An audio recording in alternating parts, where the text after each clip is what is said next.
Okay, good evening. I want to call to order the July 10th, 2023 Harpers Ferry Town Council meeting to order at 7:01 p.m. All members of the council are present with the exception of Chris Craig. Would you all please stand and join me with the pledge. I pledge allegiance to the flag of the United States of America. To the republic for which it stands, one nation, indivisible, with liberty and justice. White. Yes, I move that to America.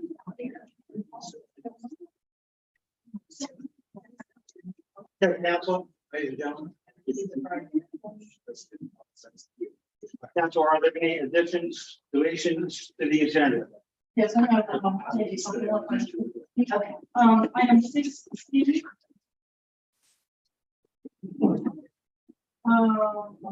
If we could add action to that discussion and action, and I think it's imperative we have action tonight, maybe even if it's to discuss it further next month, discuss it in a workshop, or how we're going to handle that. Okay, we're going to keep it the way it is reverted on the discussion only. Okay, thank you. What's your other one? Item 16, I'm going to amend the item 15 to include after the word parking committee to add all ad hoc committees and work. Okay, that's an addition to the agenda. I'm not going to allow that. What's your next one? That was the two I had, sir. Okay, thank you. Thank you. I'll need a motion to approve the agenda. I would like to have a couple motions myself. Okay, go right ahead, sir. I motion that in order to ensure public order, the town council amend the agenda to move item 6A to immediately following before we need public comment section. That's the item concerning the Robert's Rules of Order protocol and And you want to move it where, George? to immediately before the meeting public comment section. Okay, and what's your purpose in that move? It's to ensure public order for the entire of this meeting. Okay, the chair will ensure public order for this meeting, so I'm denying that move. Did you have another one? I certainly do. Okay. A point of order here, a question. It was my understanding that these motions to council, according to what I've read, but the town is nicely given me Robert's rules. Motions to amend the agenda subject to a governing vote of the governing body. So your point is not taken.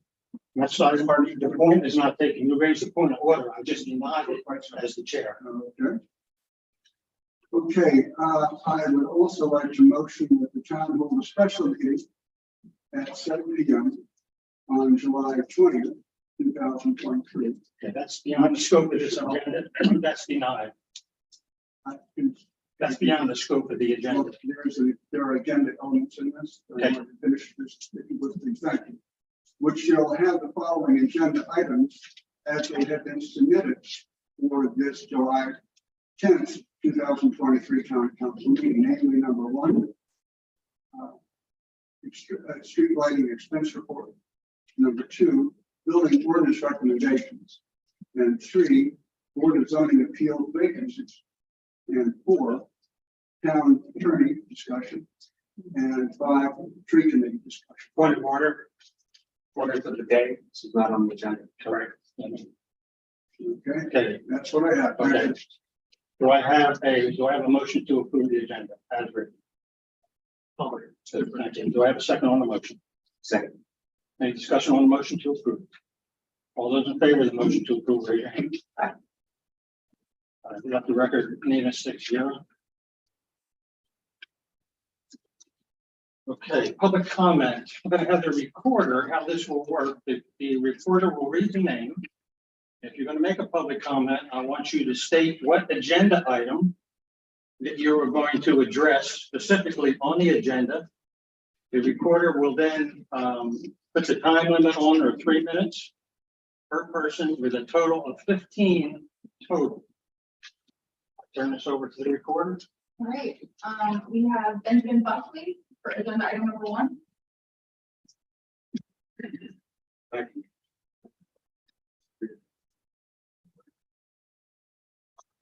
Thanks for your time. Congratulations, everyone. I wish you good luck, and I want to talk about what your work is here. On the 30th of June, at the swearing in ceremony of the town council, I heard Mayor Vaughn in his address that personal agendas should not be the work of the town council.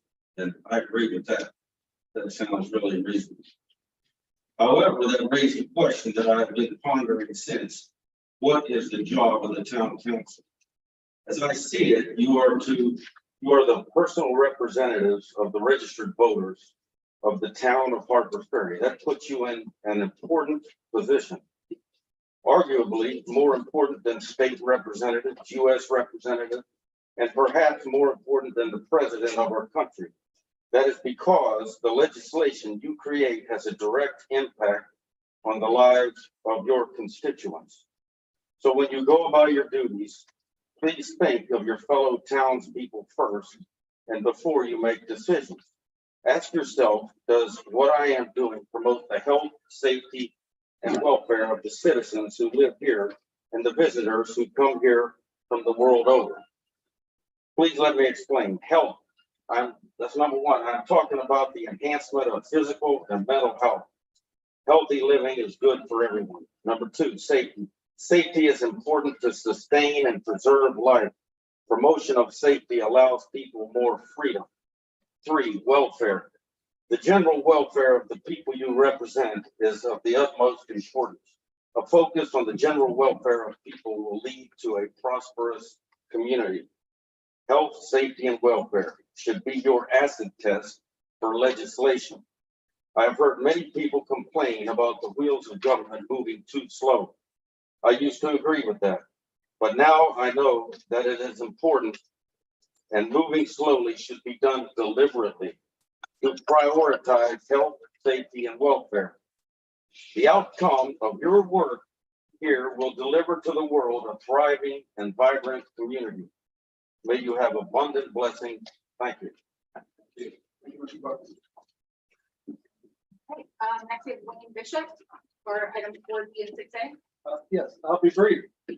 Water Department, I just wanted to let you know that I'm willing to serve as an interim, I repeat, interim or acting chair of your water department, since it seems you're losing some of your leadership due to moving out of town. So I'll send a letter to the mayor and council with my name on it to do that. And again, interim until we can define a new leader for that. And then the other item is new business discussion action on Robert's Rules of Order for West Virginia Code. I think it's a great tool. I think that it will help you all with efficiency and time. And I think it'll cut down on the time of these meetings that you have them here. And I think that the mayor would probably enjoy that. And also come prepared to these meetings to execute. Don't come to discover. I'm sure you get an opportunity for discussion in between motions. Come prepared. It's a new day. It's a new council, and we rely on you to do the people's work. Thank you. Christian Petroconis on 6A. I'm Christian Petroconis, the 6-year resident of 900 Gilmore Street, addressing agenda item new business 6A. As a past town council member of 4 years, I wanted to share a few thoughts and insights that might serve you well in your term, and my points are in no particular order. Many of you campaigned long and hard to get to be a member of the town council. I want to congratulate each and every one of you. You have a huge job before you. This job tends to consume your life. I couldn't believe the amount of time and effort it took, so I suggest pacing yourself to create balance in your life. I know from my experience that many of you have numerous ideas and to-do lists. I found that I had to be patient as there are numerous other issues facing the town all the time. Make sure to focus on the critical tasks at hand first. Prepare for your council, commission, and committee meetings by studying each agenda item in detail prior to the actual meeting. Try to give each agenda item time to season by not looking at the topic right before the meeting. Take some time for reflection and try to look at other different viewpoints. When I was unfamiliar with an agenda item or a town process, I always reached out to our town staff and other employees for their feedback. Don't bluff your way through an unfamiliar topic. Just ask timely questions prior to your meeting. I noticed that my computer was a critical tool to keep me organized. You will be overwhelmed with information by email and paper. So I suggest setting up a system that works for you and sticking to it. Lean towards technology as this helps you locate needed information much faster than paper files. When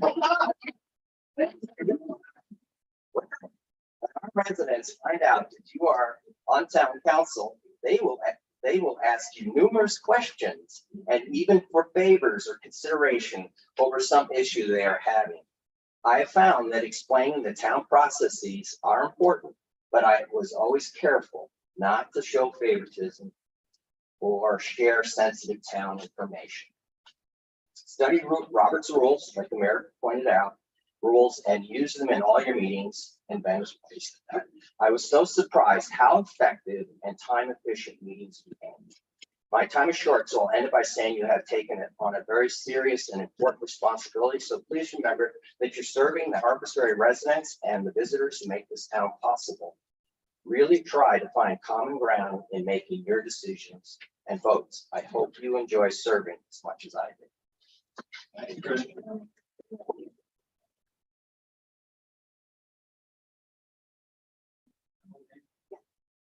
Mayor, I'm going to surrender my seat to people standing out there.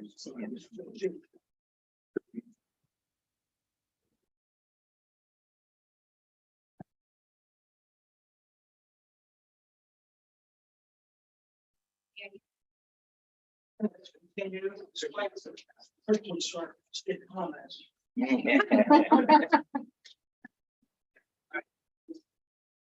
Mayor's announcements.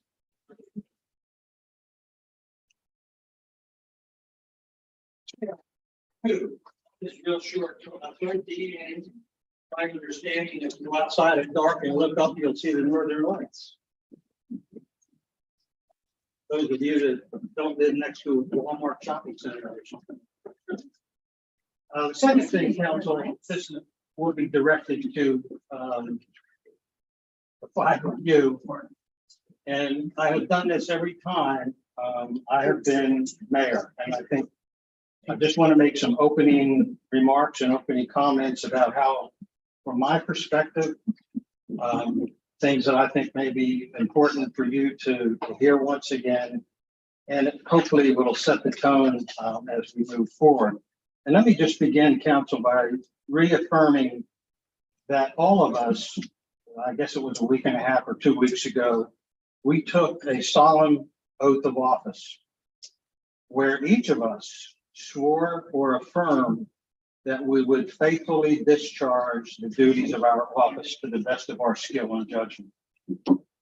The time now on July 10th at 7:15, the time has now arrived that you are all now officially duty bound to adhere to that solemn oath. I don't think that comes as a surprise to anyone. My only advice is to apply sound principles, and I think it was alluded to earlier. Apply sound principles of ethics and integrity and fairness to every action that you take as a council member and every issue that you ponder as a council member. Ethics, integrity, and fairness. And as a member of the town council, that is an important line for you to be pursuing all the time. And I can tell you from experience, you can never be righteously criticized. You say it again, you can never be righteously criticized for being fair and honest and have your dealings at the highest level. When criticism creeps in is when you apply inconsistent and disparate treatment on an issue. You can never allow your biases, you can never allow your prejudices to enter the public square at any time. And I've discussed this privately with each one of you. If we all choose to pull in the same direction, I can only say that successes will befall us. Success will also depend on our unified abilities and our willingness to compromise. And let me first talk about a few simple expectations that I have as we move forward today. There's an expectation that I have that you will do the best that you can with the skill set that you possess. There's no superhumans in this room, and I don't expect miracles, but I do expect for you to use the skill set you have. Each of us around this table has a different strength, and that's what's going to make us so effective. We have, as I look around this table right now, a diversity. We have diversity, obviously, of ages. We have diversity of gender. We have a diversity of education. We have a diversity of life experiences. We have a diversity of work experiences. And we have a diversity of lifestyles. Such a mix of diversity is essential as we do their business. Say it again, such a mix of diversity that 7 of us, Chris in his absence, will bring as we do their business. I have an expectation that when a fellow council member, a committee member, a commission member, or a member of the public contacts you via email, telephone, or whatever, or write something down on a piece of paper and stick it on your front porch, that you answer their response as expeditiously as possible.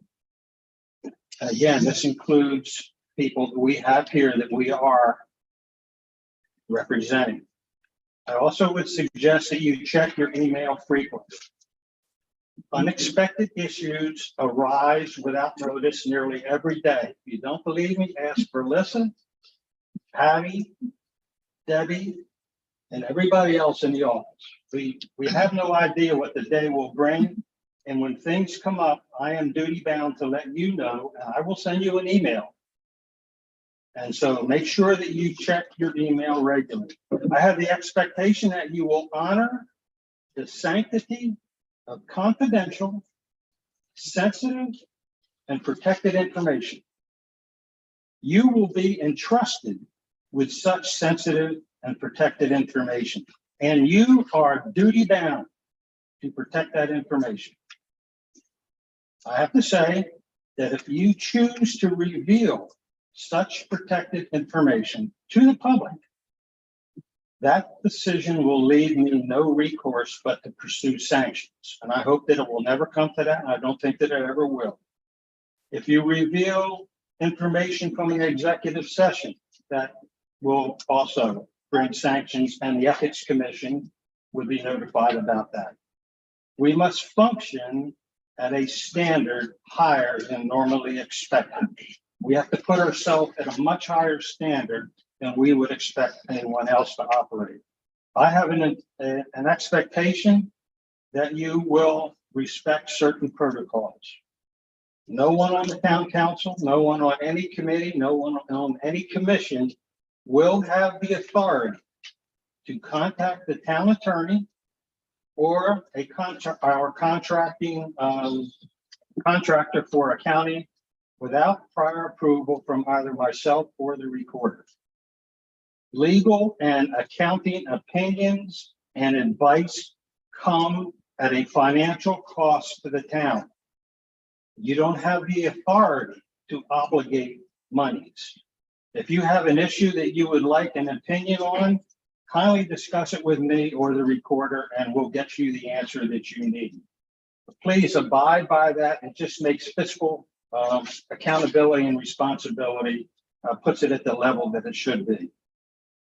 I have an expectation that if you are contacted by a member of the media and the issue has something to do with town governing or the town, out of professional courtesy, you notify me or the recorder.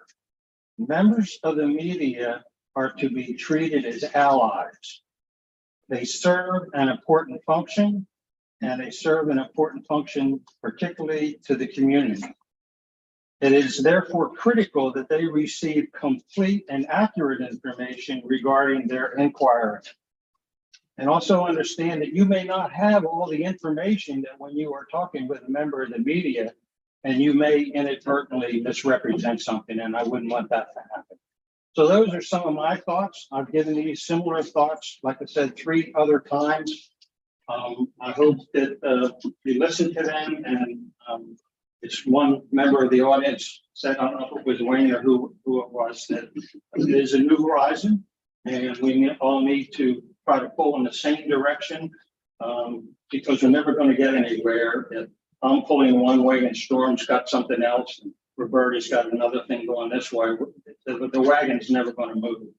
So, I look forward to working with this group here, the 5 of you, and with Chris pulls in, and we can do nothing but, as I mentioned, garner successes with all of us being willing to work together for a common goal. So thank you on that. Approval of the minutes, we have 2. Who's going to carry this? You want me to work through this one? Yeah. Okay.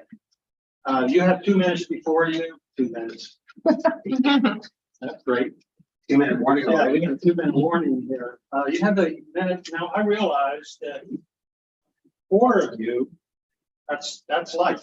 I mean, it happened, July something or other, 2021. We were confronted with the same situation. Wayne's not here, but there were agenda items left over from Wayne that we handled, and it was minutes. So you've got 2 minutes before.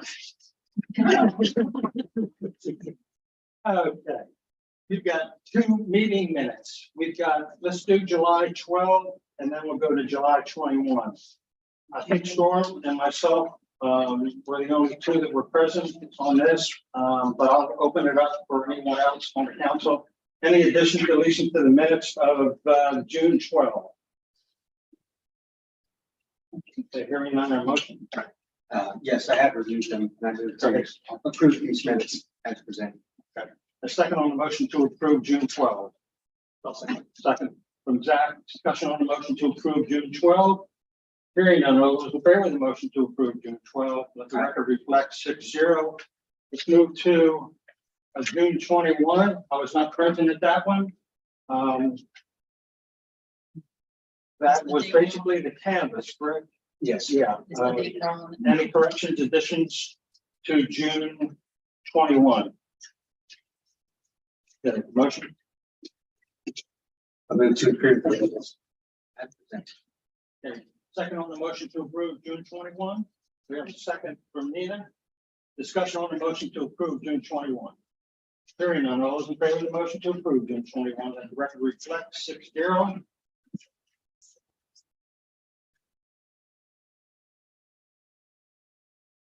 Some people don't sign them anyway.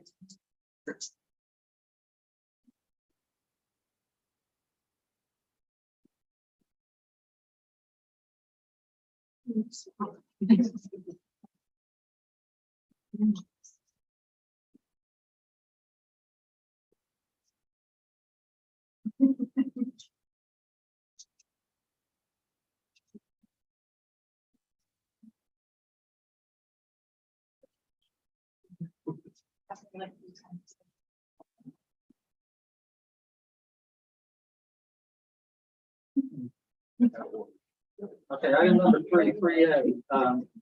Debbie? Come up here, Debbie.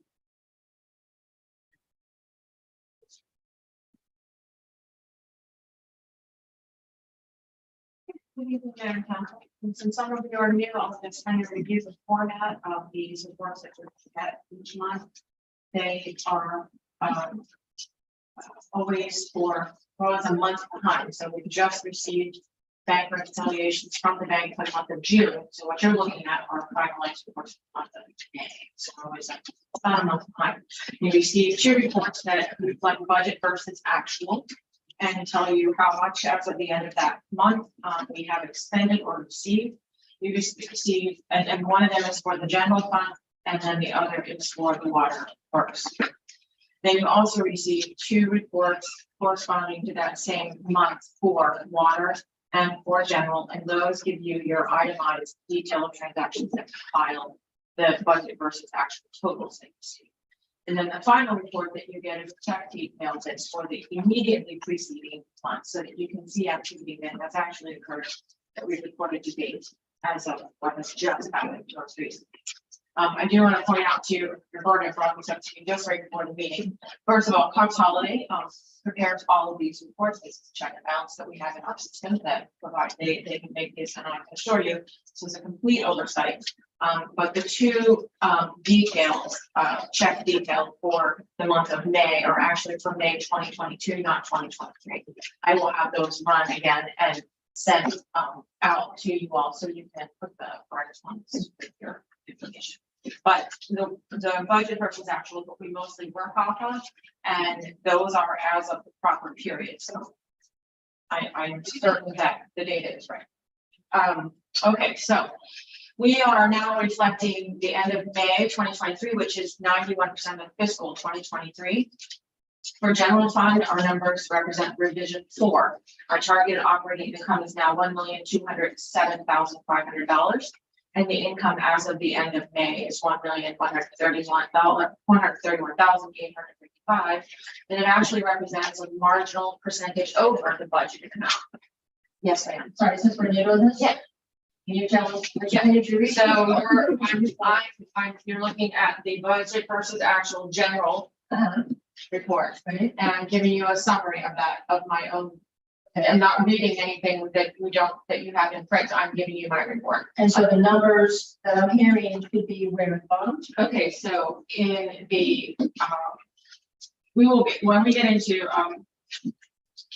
okay. So let me just on the budgeted column, there's a full amount of budgeted amount of money that we expect to have as our total budget of the year. Okay. The reserves up here in the top, we take that out, and the balance of what's left over is what I refer to as our operating income. So then in the actual column is what we've received in operating income this year. So when I take out the reserves, which totals $1,207,500, those first 4 items, you end up with a balance of $1,121,047. $1,121,047. And so then I take that first number in the actual column, which we've actually received, and divide that by the operating income we expect to receive. Okay. So what's happening this time around is that we're actually high. Usually it's, like we're in the 9th month at 75%, but we're high. And we did a budget revision last month, which adjusts, and that's not uncommon for this time of year. When we budget very conservatively. We budget to under receive and overpay. So, And when you say high, that means we over received what we anticipated. Exceeded anticipation. Thank you. Better word. Thank you. All right, so then using that same actual number, this 1,121,047, if you use that to adjust your budgeted expense number on the final page, and then take your actual expense number and divide that by your budgeted expense number, you come up with 86% of operating expenses against the actual operating expenses that we budgeted. Because we have to have a zero balance budget, we take that reserve money and we put it into parts of the budget that either are holding for our cash operations to be able to have security for several months, or for projects, or if maybe part of this reserve is used for special purposes only. It sits in certain pockets inside the budget in that area. But I feel like it's important for you to look at your current year revenue versus your current year expenses all the time, and be looking at that outside of your reserve. So that's what I'm trying to picture. I'm trying to portray to you. Okay. Right. Stop me again if I get going too big. They're going to give you like the whole first budget. I know, but you're going to do something dangerous. So we're going to switch now to that same, the report that looks the same, but it's for water only. Okay. And the same kind of principle holds those numbers up in the very first two lines that say federal government grants and reimbursements. Those are special one-time income resources that we're using in this budget. So I kind of take that out of the formula. When you do that, your operating income comes down to $915,000. And again, moving and comparing that to the 821. That's right. The 915, that puts you at 89%. Okay, and you can see that number there. Okay. The other key point on this report that we always try to make sure that we look at is customer water billing payments. So we want to make sure that that's really tracking where we want it to be. And we're really close at 89.4, where you should be about 91%. So that's right about, we're coming out of into warmer season when more water is used. So that's about right. And then again, looking at your expenditures, we are operating at a loss this year. We've been talking about this in previous meetings. This is primarily due to the start of the water plant and the changes that we've had to go through with that, as well as some unforeseen things that came up that were not part of the budget. So we do have a $58,000 loss there, and we did make a revision in the last month again that will help to tie that a little bit closer. But we do anticipate there will be a loss. This has been reviewed with our attorney and our accountants. They are not alarmed. They are pleased at the efforts that we have made in planning into our next year's budgets to bring our losses to a minimum and come back to the break-even point. And that's still due to the water pipe problem we had on. Well, that's one of the issues, but mostly our loss has to do with the changeover from the old plant to the new plant and learning how to operate the new plant efficiently. And the scale of the loss is relatively small.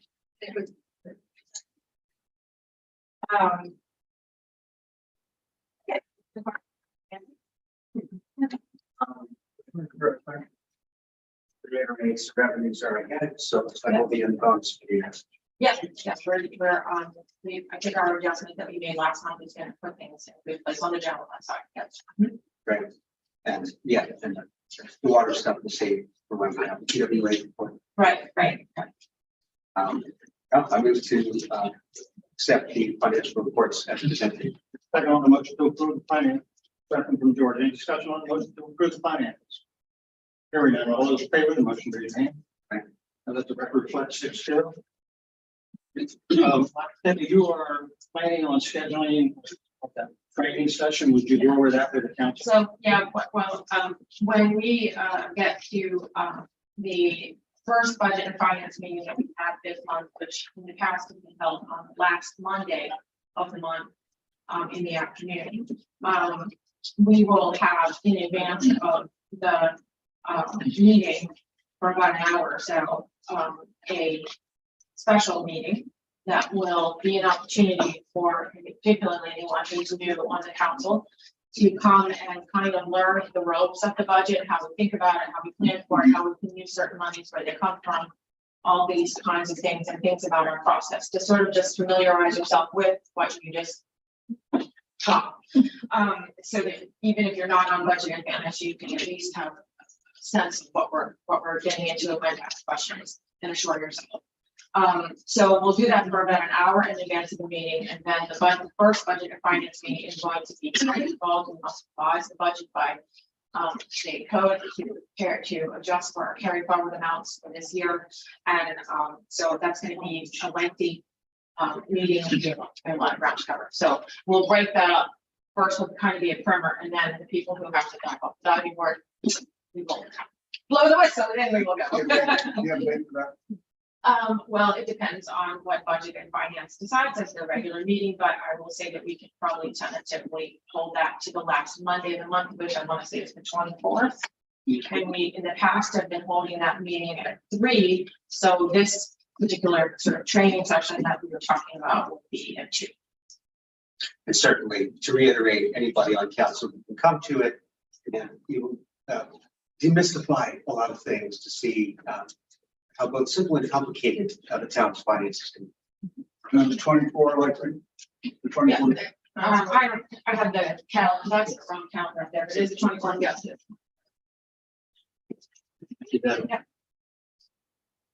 Okay, item number 4A.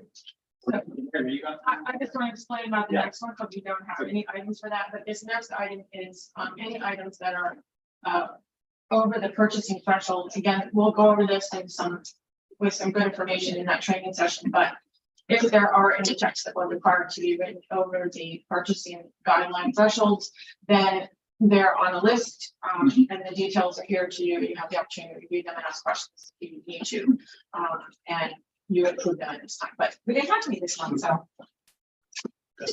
Thank you, Dan. It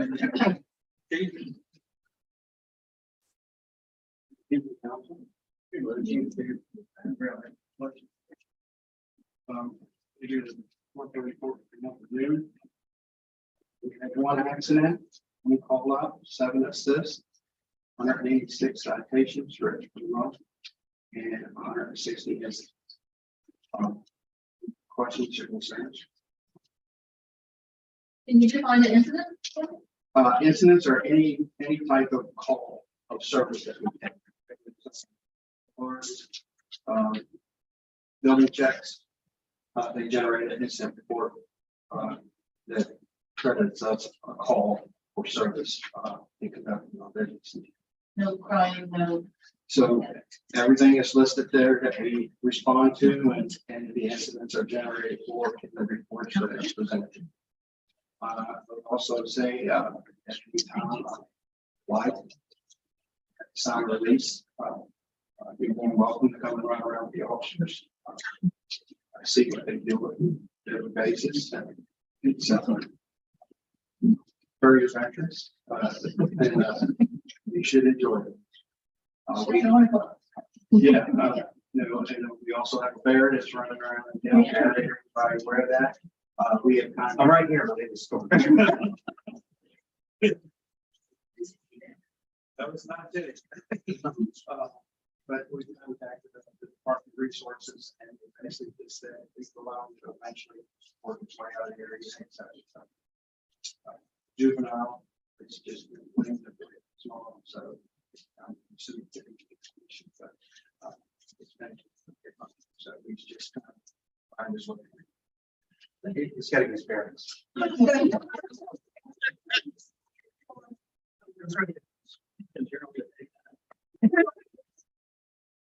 To break down the citations, how many in Freeport, how many in town? We don't break them completely down to that, but they are broken down to what they are: possession, registration, speeding, and MBI. Good. So like I said, it's all right there in the report for you to go. Anything for the chief? Okay, thank you. You heard the code officer, ordinance compliance officer report. If you have any questions or issues, let me know. I'll plan to either Patty or myself will get a hold of Kevin.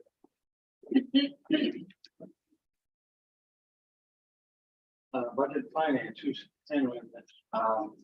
Where that would be? So C1, this is discussion and action regarding funding for Lower Town planters. This is to replace plants within these planters that were purchased for a total of $2,000 was the original purchase in fiscal year 2022. That go along the town stairway in Lower Town. So the succulents, they did not survive the winter. It's being advised that they be brought into a greenhouse next time, assuming there is a next time. So we're asking, Budget and Finance has recommended $500 towards new succulents for those hanging baskets. So, you have a question? I finished it all, like. Sure, I'll go ahead and make a motion. Or go ahead. Or do you need point of information?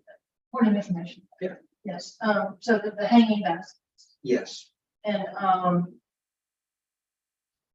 this is July, It is. August, Sure. September are fairly hot months. Sure. So would replacing these plants really be timely? Are we going to lose them again because of the excessive heat we're experiencing? And I might have an alternative to maybe, can this be a town resident project? That's kind of maybe fun, that maybe we can, have plants from everybody's beautiful garden. That maybe replace the plants, and maybe it becomes a town pride thing that we're prideful that we harvested some of the wonderful greenery and plants from our neighbors, and we use them in for that instead. Well, go ahead and make the motion. I move to approve up to $500 out of 906 Arts and Humanities beautification to be dispersed to Meadows Farms to replant hanging baskets for Lower Town and sites. Is your second on the motion to approve? I'll second. Okay, you have a second from Zach. Discussion on the motion. I have a question. How many planters are we talking about for $500? 6. Six. It is 6. Okay. And Go ahead. are they in the public right away or on private property? They're along this public right of way, there's the town stairway. It's a public right away? Yes. Okay. You take it since they're succulents, that means they don't have any water. Well, they need water if they're, Okay, but succulents oftentimes don't need that. they need less water. So who waters them? I believe that is the maintenance department whose name is Larry Waters. How appropriate. Thank you.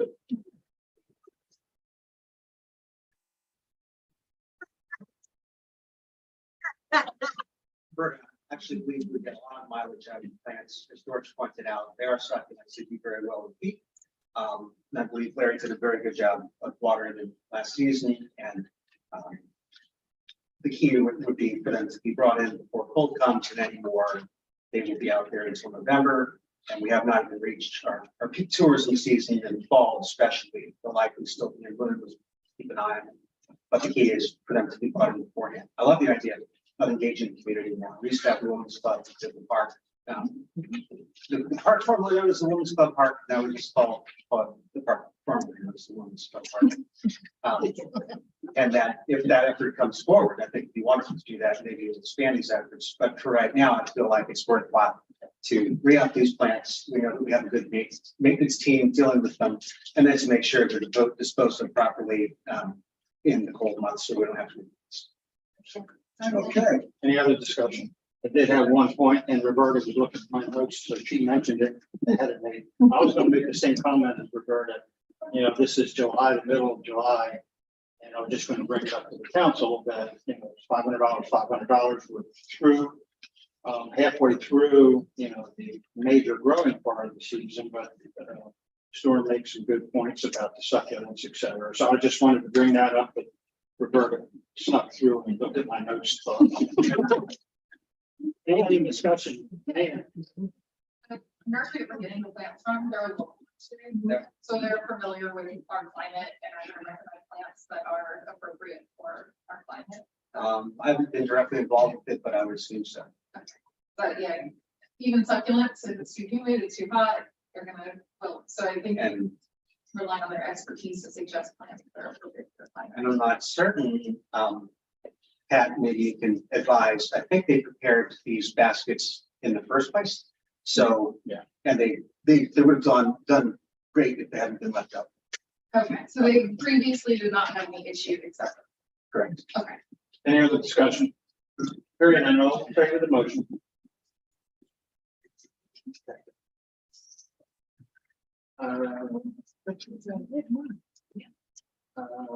Storm, I think you have C2. Yes, so I may need, Debbie, I may need your help to explain this one. So this is discussion and action regarding disbursement of funds to the Appalachian Chamber Music Series. It's Appalachian Chamber Music Festival. So in May of this year, the town council approved $2,500 for fiscal year 2024 in support of the third annual festival concerts here in Harpers Ferry. So the pitch this year was it would be Friday, August 18th at Camp Hill. Its theme is Behind Every Great Woman. Sunday, August 27th will actually be on the historic campus as their grand finale for the concert. So these funds come from the hotel occupancy tax, can't be spent for general town purposes or given to the waterworks. It has to go to specified things, including arts and humanities. So this is account 906 that was on the books. So for the town's established policies, now the event is approaching the time when it's going to be happening, they have sent us a detailed disbursement request, the specifics about how these funds will be spent. So I don't think that all the details were included because it included people's names and the pay they would be receiving. So we've committed these funds and now they're telling us exactly how they're going to be spent to put on this festival in our town in August. But dispersal of the funds will only occur after the event has been held and we have verified that they have been spent the way they said they would spend. Now that's part one. So that is what has already been approved by the prior town council. At this point, the vote will be on disbursement. There's part two that was not part of the original ask, and they're not asking for additional funds. I was contacted by the festival's artistic director, Katie Churtel, about them potentially holding another event in Harpers Ferry as part of the festival that would be for the community, free to the public, and no cost to the public. I know I sent the documentation and it had dollar numbers. They're not asking any dollars from us. I told her that's just not going to be possible on a compressed time scale, even if we wanted to. But they have asked for permission to hold an event on town property. I suggested, given the short time frame for putting an event together, the gazebo park would be the simplest and most accessible venue for town residents. And they would like to do it either July 21st, a Friday, or if not possible, Wednesday, the 19th. Not the 19th. Well, there we go, 21st, if it is. The artistic director expressed that the festival has no expectation that the additional concert would be allowed, but will certainly be appreciative that can happen. In general, we're grateful for the commitment the town has made to enable the Sears Festival, and its free concert would be in part a way to get back to the community. They've also contacted Furnace Mountain Band to be part of this festival as well.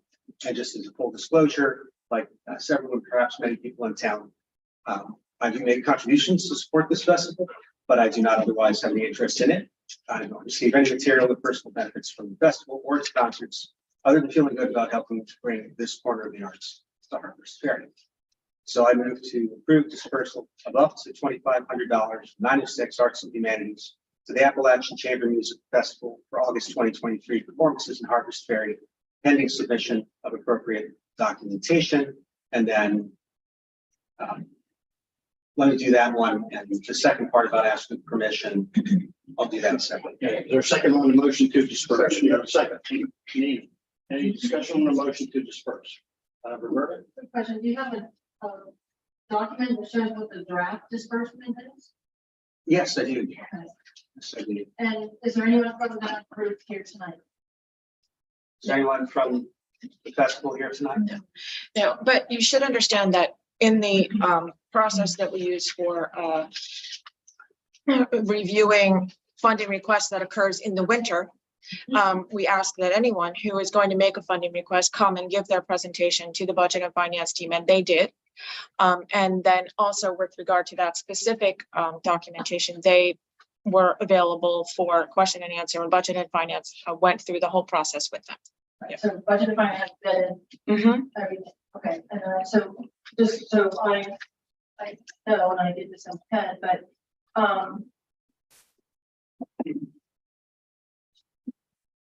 I went to the website for this organization or this, nonprofit. And I know last year we gave them $2,000. Oh, sorry, point of order. Should I recuse from discussion? Okay. No, it's okay, because I'm a tribute to this organization, I'm gonna recuse myself from the deliberations and.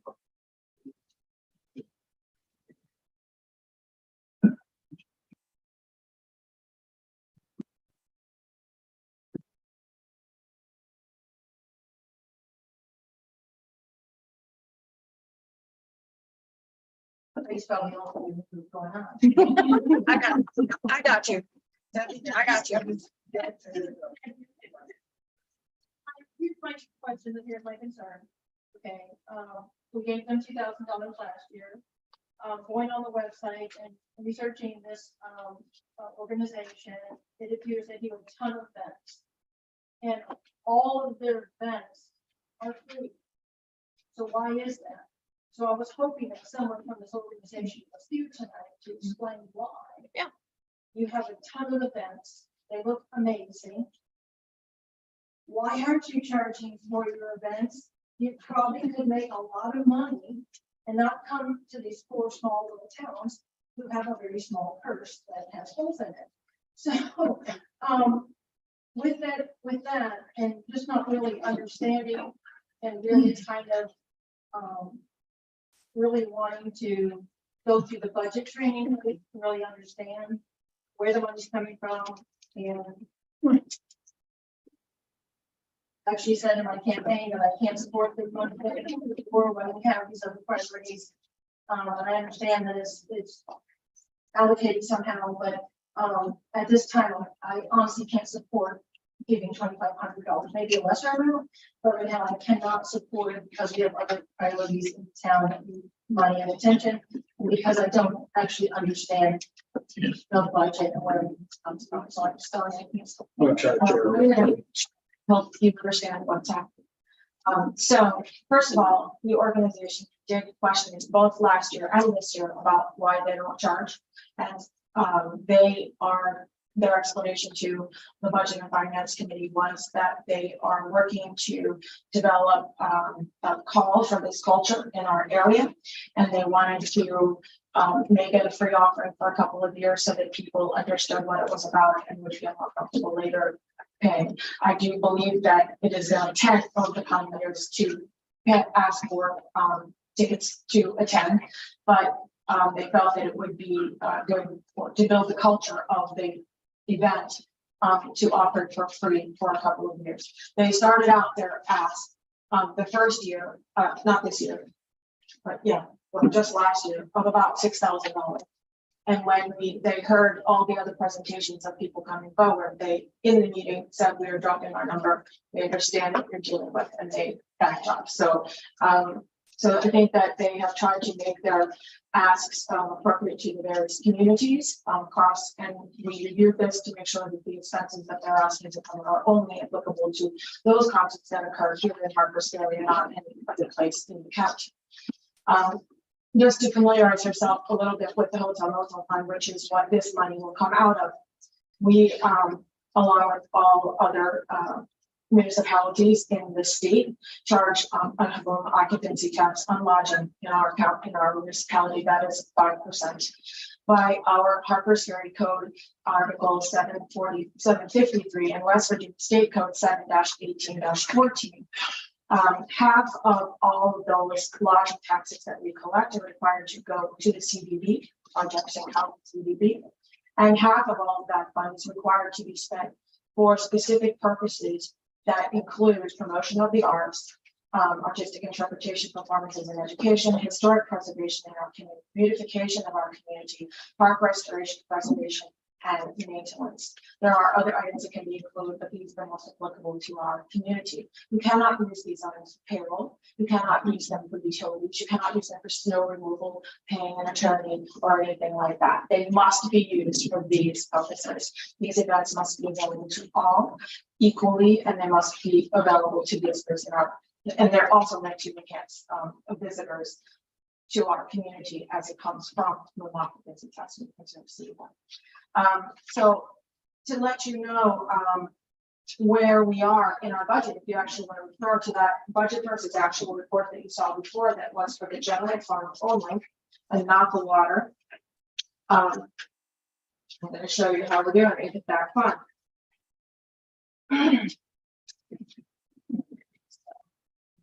We have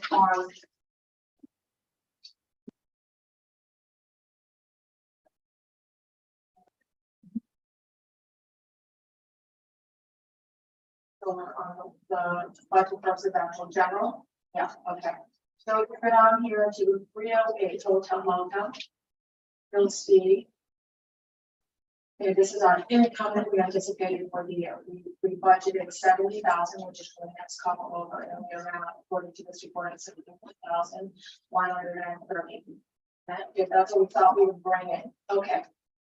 So now go over to the expense page and go down to the very top there, the next page over. You'll see the first thing says 405 board of zoning, then you have culture and recs. Right here is where we want to be. Visitors bureau. This is where half of the money is allocated to go to them.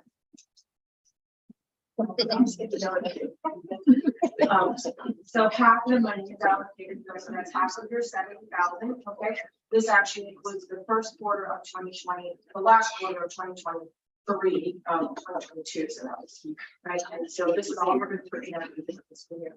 This is what we budgeted to be able to spend. Now you say we have a cost of like 102,000, and we only thought we were going to bring in 70. Well, we had $67,000 worth of reserve left over in the Pacific Fund coming into this fiscal year. So we are required to put it in that budget line because it cannot be used to pay for anything else.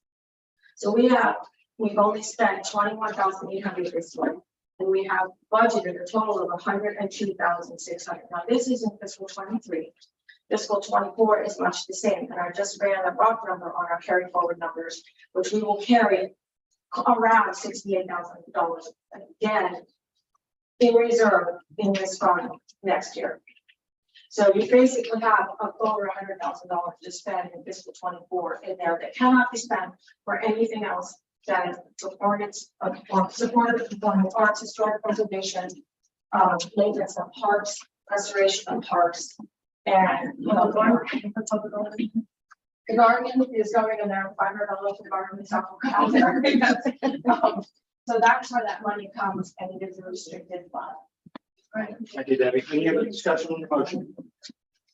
All right, that's a good question. That's that fund you mentioned. So that money, is it reserved for distribution to external investors or Yeah. also the- This is where the bulk of your money for the park restoration of the children's park is coming from. Okay.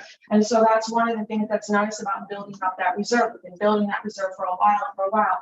And now a really big project of restoration we want to have happen. Well, now we've got this nice fund and it will benefit the entire community. So that's yeah. Thank you. All right, council, we have a motion. We have a second on the floor to approve up to $2,500 from 906 Arts and Humanities.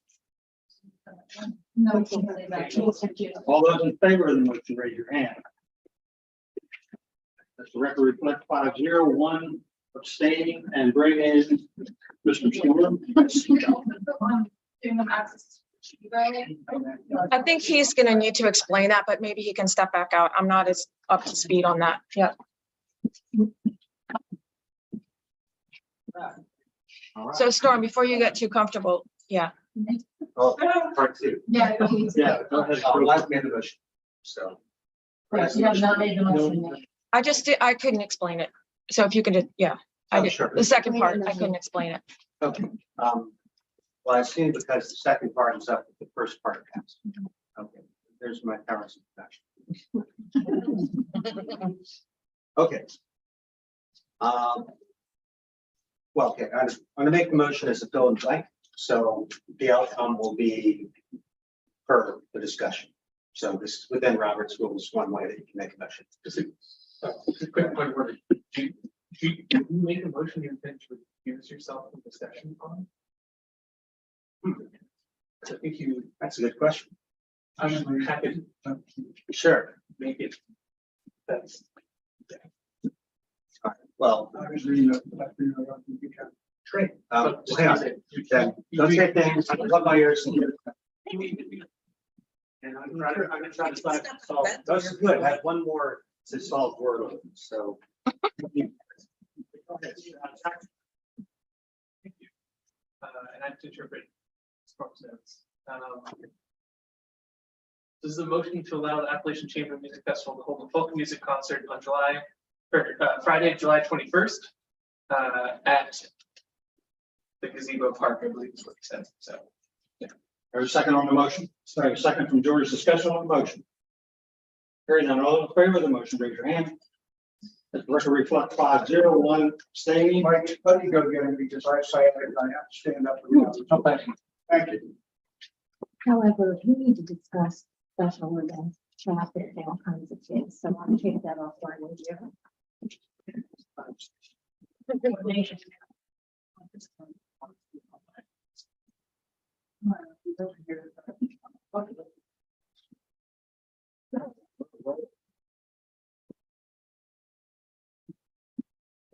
Travel T card. You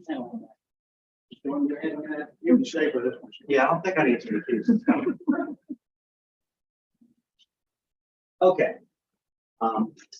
So travel purchase cards or P cards can be distributed to any town employee or elected official. Adopting the P cards eliminates the need for more complicated reimbursement processes while maintaining accountability. So the P cards would be used, for example, if the mayor had a trip down to Charleston on town business. He left from his home, had an overnight stay.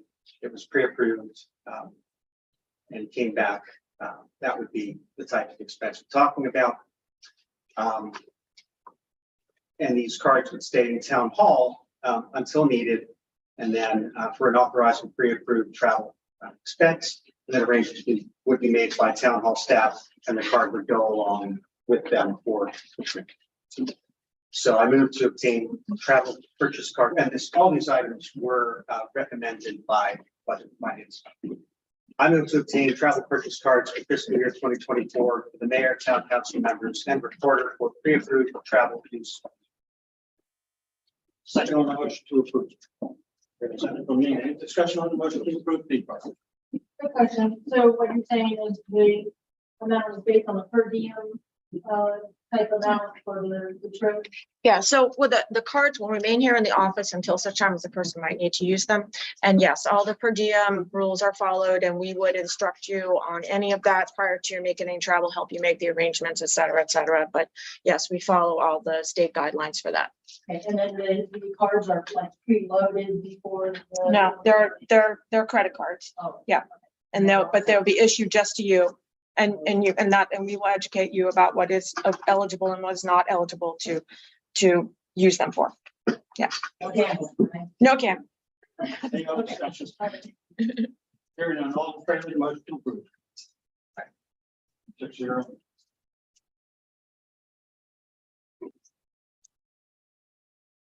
Steve? Steve. Back there. Yeah, recusing too. Wake up, Steve. Okay,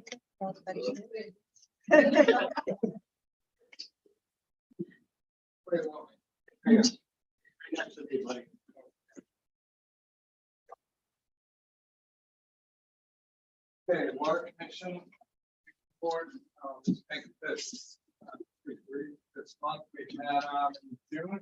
Oh, sorry, point of order, is there a public works administrator? Update? Okay, sorry, just said water. Okay. Go ahead. Yeah, sorry. Okay, so we filtered 6.4 million gallons of water in June on 30 days. backwash about 400 some thousand gallons. We billed about 831 meters. We billed for 4.1 gallons, gives us about 32% uncounted water usage. Compared to how we've been doing really sexy.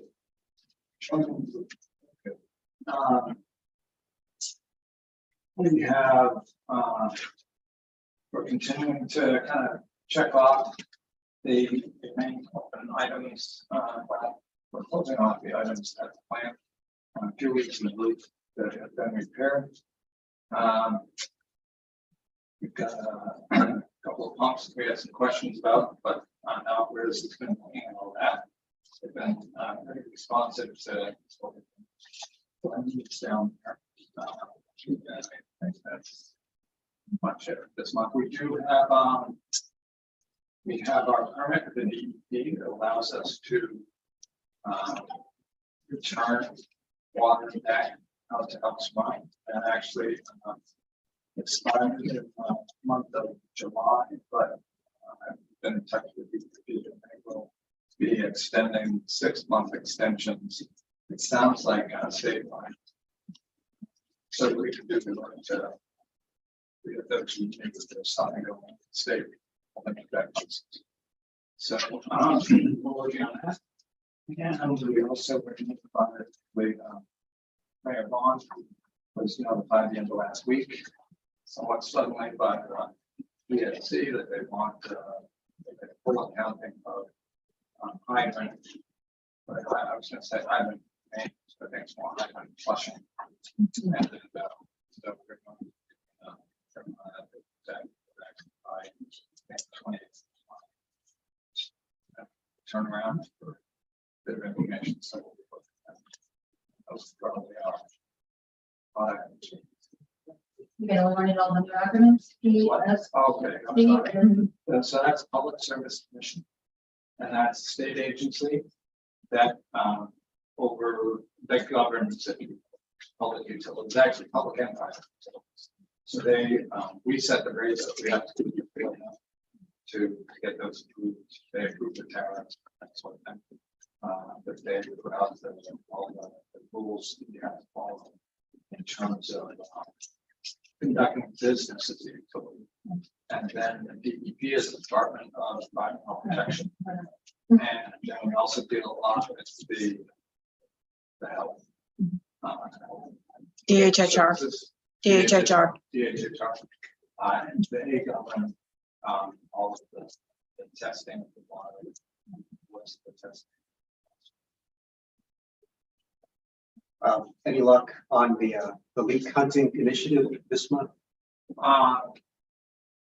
No, not great progress this month. We actually, because of some of the reporting, we have to get the meters read and the bills in the mail for 1st of July to comply with the reports that have to go up in June. So that is good focus. We have some issues that we're dealing with, there's some schedules. Although I did have one of my neighbors stop by this morning and knock on my door and applying water. Let me know that there was water bubbling up outside one of the rocks across the street in the children's park and ball. And caused the problem here falling off.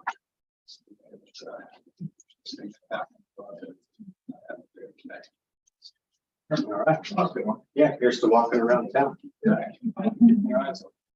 Quick clarification question. I think you said 32% of unaccounted or water rate. Does that mean that about a third of what we produce is sort of lost to the sorry. Okay. Yeah, I think I reported them to site 50 something, but It's down next time I heard it. sure it's but it comes in, seems to come and go. We do actually have a shape now to the curve of the height of the water in the tanks. When I first started, we would just ramp up when we were taking water and ramp down as soon as we turned off the pump. And at least now you can begin to see that, I mean, early hours in the morning, it's tending to flatten a little bit, and when people wake up, so not in water, it gets a little bit steeper. Constantly. Then once you turn on.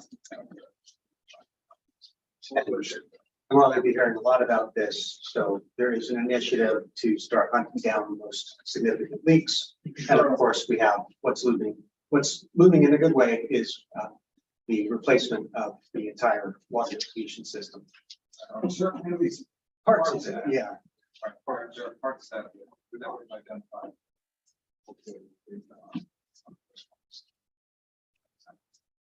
Any other questions for Steve? And a longtime resident here, on West Ridge wanted me to assure her that that fast moving spring across from her didn't contain chlorine, as she's heard in the river. Does not contain chlorine. Chlorine is, chlorine is not always, Crossing Bowis's house, she has a very fast moving spring. And if you want to make sure we are gonna redo. Provided the funds, when the funds get released, West Ridge is one of the. People have to deal with student. Okay, good. Thank you. Steve, state, you're gonna handle three. Yeah, okay, council, I'm gonna try to do D3 in clear, not go into executive session, so. Steve, try to just be as general without violating any privacy of the individual. All right, sorry, just point of order, or can you, reported information, can you explain why we would not want, why we would potentially need to go into executive session? And it involves employee salary, employee position, so those things. And I'd like to try to keep them in the clear as much as I can, and not go into executive session. So hence my request. I mean, it's not important who the name of the employee is. It's important that you're suggesting a promotion based upon passing a certification test. So we have an employee who stood for and passed his certification, taking him from an operator in training to a class 1 operator. The town has a pay scale that recognizes movement from one, from an OIT, an operator in training, to a class 1 operator that is already prescribed as to how the individual, how any employee is moved from one to the other on that pay scale. And however, it still needs to be brought before you for that approval. I think it's implicit that this shall happen, but again, it takes your approval. So we do have, like I said, we do have an individual who, what would say, March 29. March 29. I think that's what's in the motion. Actually should have been notified to get tasked. It's an issue with the state. He was supposed to sit in the office to like get that information, so somewhat recently. But so effective as of that date. It's basically adjusted. And this did go in front of budget and finance, instead it didn't get the all the rest. Let's make sure I'm doing this correctly. I move to approve that the OIT completed their certification. Is that's not your must say your name?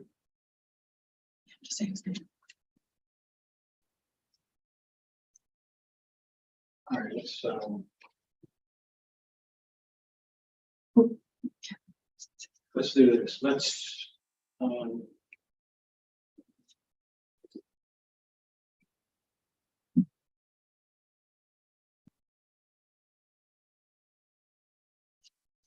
We move to approve. Yeah. Going from OIT to class 1 for that. Go ahead and mention it. So name can be mentioned. Great.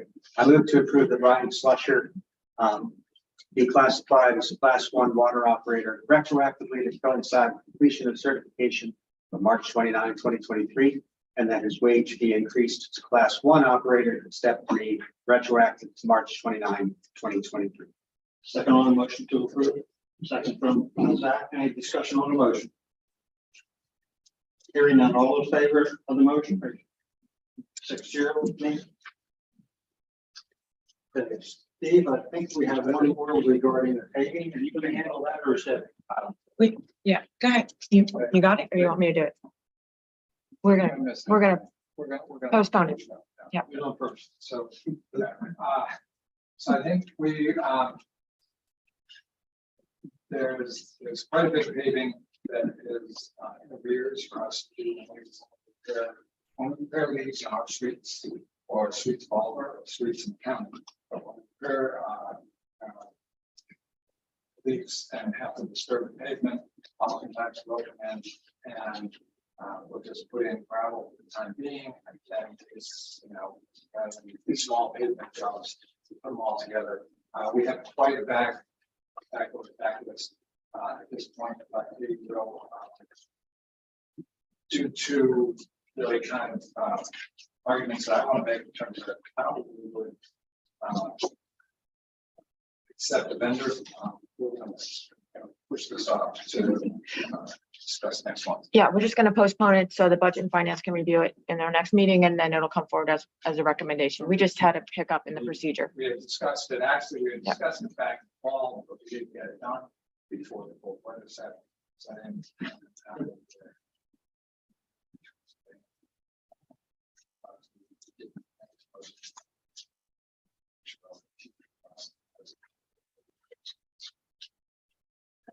Do you need to make a motion to that effect? Well, we just move it to postpone to next month. Sure. Thanks, Steve. Second amendment. Landmark, Jim. Well, he was, but he's not. Is that a motion on the floor? Okay. It is point of order. There's a motion on the floor to postpone it next month. I second. Okay, and discussion on the motion, we're going to defer. Hearing none, all those favor of the motion? Right.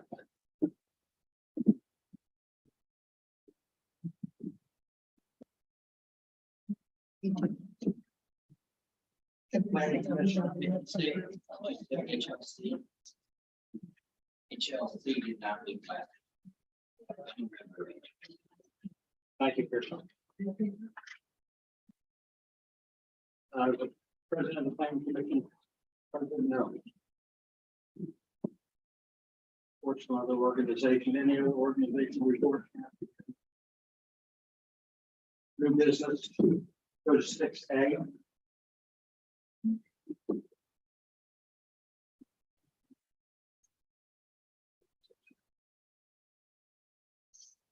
Okay.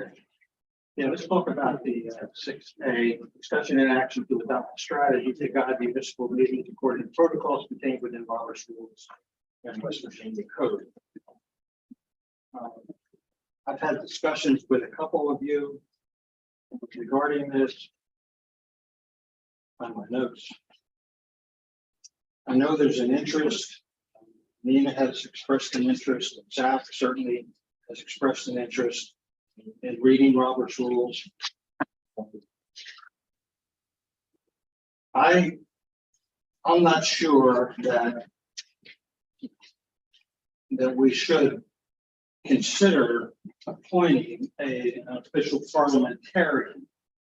I don't believe that Kevin was a parliamentarian, because when you're a parliamentarian, as I understand it, your rights are kind of limited.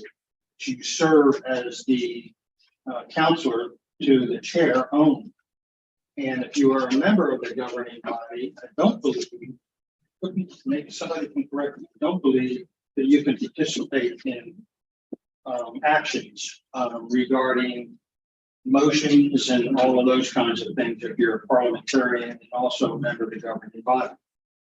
Maybe another way, suggested way we could handle this would be in discussing with Nina, and I don't think I talked with Jack about this.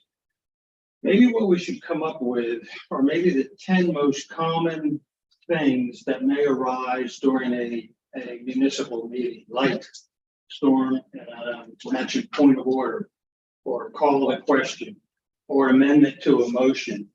Maybe what we ought to do in lieu of appointing, I understand that the chair appoints the parliamentarian, if I'm not mistaken on that, I could be corrected on that. But maybe what we ought to do in lieu of that is similar to what we did with Kevin. He was knowledgeable on most of the common things that would come up in a small town municipal meeting. I'm just suggesting that we forego the initiative to have an official parliamentarian and have maybe if Zach was interested in Nina and Storm and Roberta or whoever, coming up with picking 10 things that would generally come up most often. I mean, you got Robert's rules, Roberta's got it open there. It looks like there's about 400 or 500 pages in that thing. 702. There's 702 pages. There's no way, and you know what, that we're going to be able to thoroughly digest 700 pages. I'm suggesting that we break it down to 10 common, real things that happen in municipal meetings.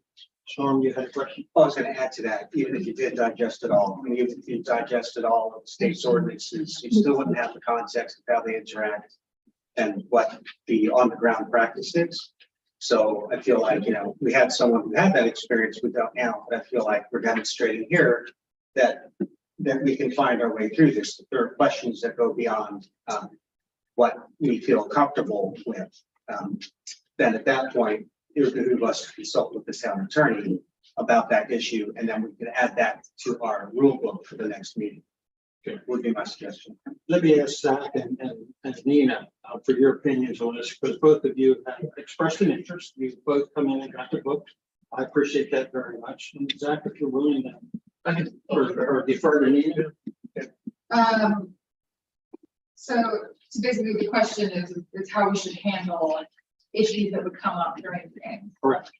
I do like the idea of maybe we all pick a section of Robert the common issue, and maybe I like the idea of maybe establishing our own sort of set guidelines based on Robert's rules for common issues that all come up, so we can all come to the next meeting with 5 or 6 points that we think are common that we would encounter when we're interacting, and we can just kind of set those as guidelines. And I'm sure there are more things that will definitely come up, so we can always have a copy on hand if there are more issues, but maybe establishing the few chapters that we think are the most important and focusing on that and making sure we all align on what those are. And that's a good way to start.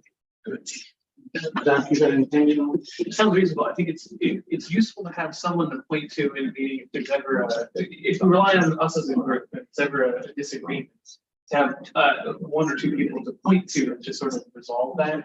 I want things to run smoothly.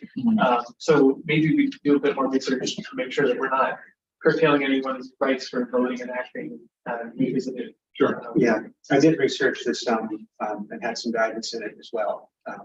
That ultimately it's the head of the body that rules, and the parliamentarian role is purely advisory. And if we are to follow Robert's rules, it would be true that if you were actually appointed as a parliamentarian, there are parts of the process you would not be able to participate in. Right. But I think, Nina, what you're saying does make sense, that if we all think about what the most likely thing we're going to encounter, it still will be advisory, but then we can start to build consensus and learn to work together with these things. We have a common understanding of what the rules are. It'll be great. And if there are disagreements, especially because none of us know how these might interact with the Open Meetings Act or any other state code, then we take them to the town attorney to make sure, especially if there's something we think we may use or need to use, then we want to know that ahead of time so it doesn't trip us up for a whole month. Have to call a special meeting because of the point. Right.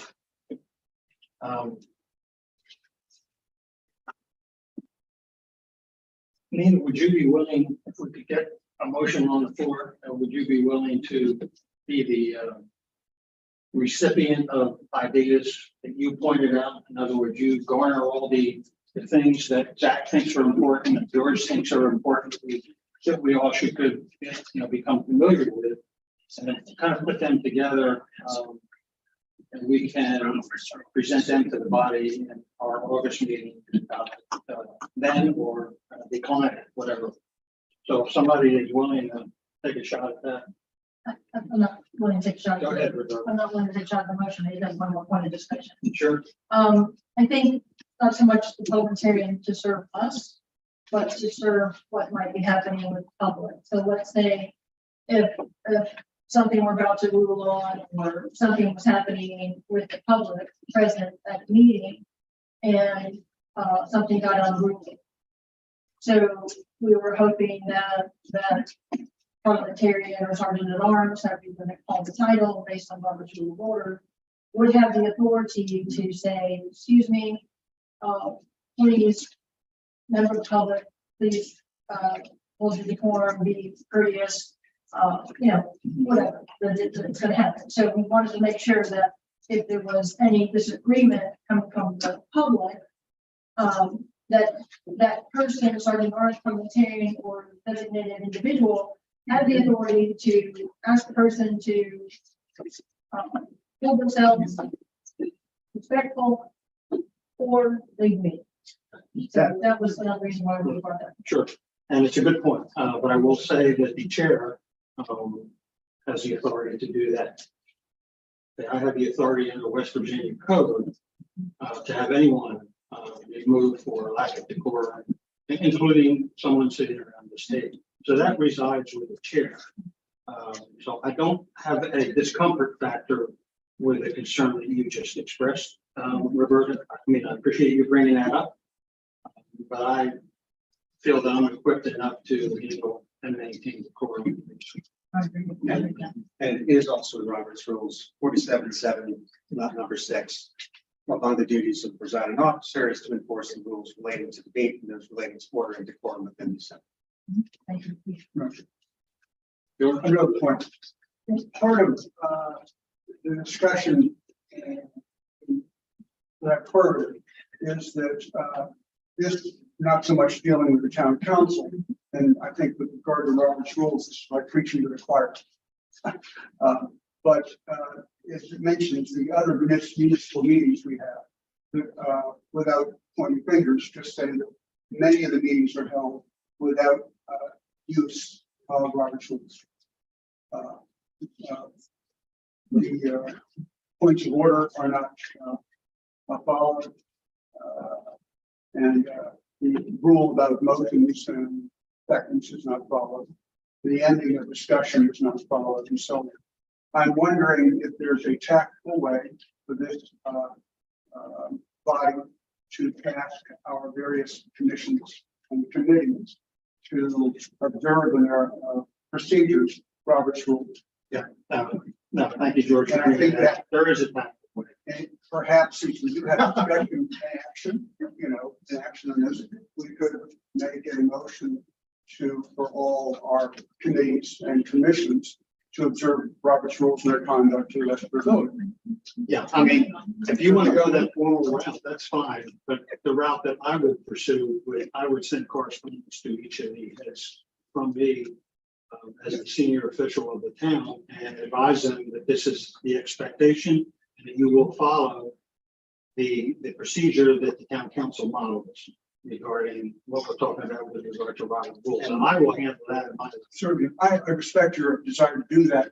My preference would be to act as the government, the state defines as the governing body to do so, and do so by a vote of council. That's up to you. I'm just trying to simplify things, and I don't see a need for that, but Yeah, thinking actually already may be a thing, but I have to look it up. But I'm not. So If we are creating a summary of Robert's rules, we could also distribute that to, and what rules we think are really important. We can also distribute that and the request to all the different committees great idea. to. Great idea. These are the main points. This is what we want to get cheap. I think so. Okay, there's some great resources, but I have to do this entirely from scratch. Yeah, and we can provide that to the individual committees, and this is the expectation for how to proceed going forward. And that can be provided by the mayor, so that, you know. Or who's working for it? There we go. okay, any other discussion?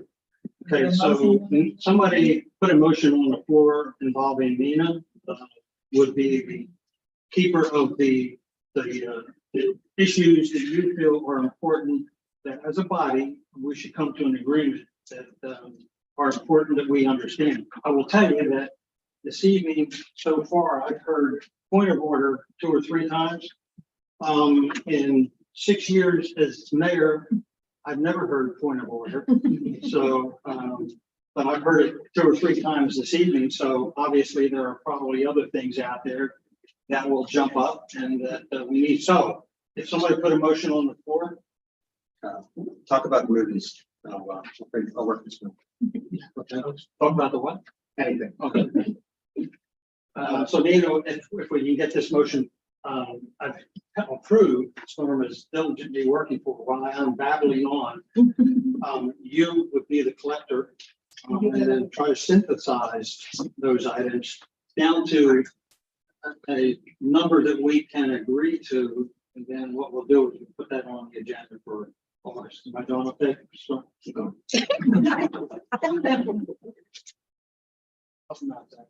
Almost there.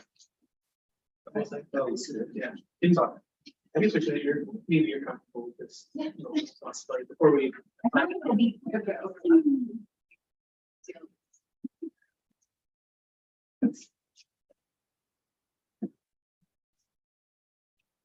the way, I move that Reporter Armstrong can assemble and synthesize a list of Robert's Rules items into a guide, a reference guide for town council and all committees and commissions.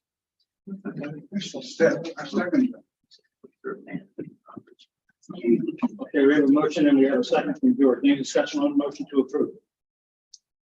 We want a time frame on that within so many days before the next regular meeting. Sure. I said, Let's get one. let's amend someone's motion to add this list be produced by the next regular meeting.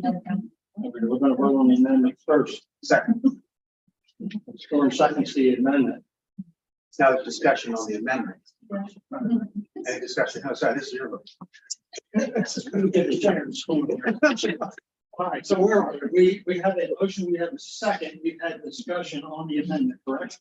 All those in favor of the amendment, raise your hands. All right, now we're going to go to the main motion. Which now includes the amendment. All right, we have some discussion. We've had discussion on the main motion. We haven't? I thought we had. You haven't closed it. Yes, discussion's closed. All those in favor of the main amendment, main motion. All right, 6-0. All right, I'm assuming, Nina, just go ahead and read back what you think you have. I'm assuming I should recuse myself because No. Okay, but you got. I said, Reporter Armstrong will assemble and synthesize a list of Robert's Rules items into a reference guide for town council and all committees and commissions was the motion. Whereas amendment was the list will be produced prior to the next town council meeting. Okay, you got it. Okay, next item number B. Parking signs. This is from Zach. This really made a lot of sense. And Zach pointed out an area that I encountered and never really thought of as you're coming out of Gilmore and you want to turn left on Washington because there's no parking here to corner sign on that spot. You kind of have to pull out into the travel portion of the road to see to make a left. So that's an issue. And there is probably one other street that's the same way, and there is at least one private driveway on Washington Street that has the same issue that the individual, the owner of that, has to pull out into the travel portion. So I'm suggesting somebody wants to put this in some kind of a motion. I'm suggesting that all intersections on Washington Street be evaluated like Zach did with Gilmore and Washington. We definitely need one there. There may be others, and then private drives. Now I can do one of two things. We can put this in a motion and do or I can just ask Larry Waters to make an assessment and get the sign and put it up. George? Yes, I have a motion for this. Was the one who noticed this. I was talking to people over the course of the campaign, and a fellow who's been in this town, lived in this town for 50 years, was promised 10 years ago by council that didn't come to the address. He was fearful of going out on Washington Street because of, as the mayor pointed out, cars parked right at the corner, you can't see up. What I'd like to propose is that Mr. Dunleavy, in consideration for his long time as a resident here, and his finally making this known to us, be honored by having first off in a separate motion this particular sign targeted for immediate use, and that we go then and have as a second motion, Larry take a look at further needs on the rest of the town. Point of order, there can only be one motion on the floor. Right, I understand. So I have a motion here. A motion that the town of Harpers install a no parking here corner sign at the appropriate distance west on Washington Street from the southwest corner on the intersection with Gilman Street. Okay, second on the motion. Second from Zach, discussion on the motion. Discussion, do we have a definition of proper distance and do we need to follow, Department of West Virginia highway protocol? That's the hope for appropriate distance. Should I define that in the motion? It's 25. Okay. All right, any other discussion on the motion? Yeah, I'll say, as much as we like parking revenue, we like people not being hit by cars. Other discussion, hearing none, all those in favor of the motion, I'm sorry, Zach. Just a quick point, thank you for bringing this up. It wasn't my idea, but hear this from a lot of people in town. There's a sign there that has the parking information on it at this intersection, but I think that if we just added the no parking sign there, it'd be a little bit too close, so the appropriate distance is good to have. I'll also say that I think, as the mayor alluded to, it's important that if there's something that is a true hazard, to address it, but to not do this piecemeal, that we need to do this holistically, take a look at them together. But certainly if there's something that is not, if they're identified things. Thank you. All those in favor of the motion? Sure. Just to correct, this motion is only for that one parking sign. Correct. All right, George, you got the floor. Thought you were gonna have another motion. Yes, I would like to motion the town of Harpers Ferry instruct Mr. Waters to do an assessment of the needs for other such signs. Second on the motion. Second from Zach, discussion on the motion. I would like to amend that motion and, let's discuss it first. I'd like to amend it. I would rather not have a individual, town staff member, do that. I think it either needs to be, I appreciate, the word evaluated. And I think, we need to cover all intersections like the mayor said. But I think, maybe we refer this to the planning commission, who takes care of these things, in the town. And we have had some intersections pointed out at the comprehensive plan open house that are issues. So I think all the intersections is a good idea. Evaluate is the proper word. I think where it needs to be is at the planning commission. And I think they need to use highway transportation standards, because there is standards for driveways. In my planning experience, it has to be 12 feet on either side of the driveway. Or there is a line and cone of vision that you have to maintain for clear, no visual obstructions, so that we do not have any accidents. We do not have anybody pulling out and being blindsided by someone coming down on Washington Street. So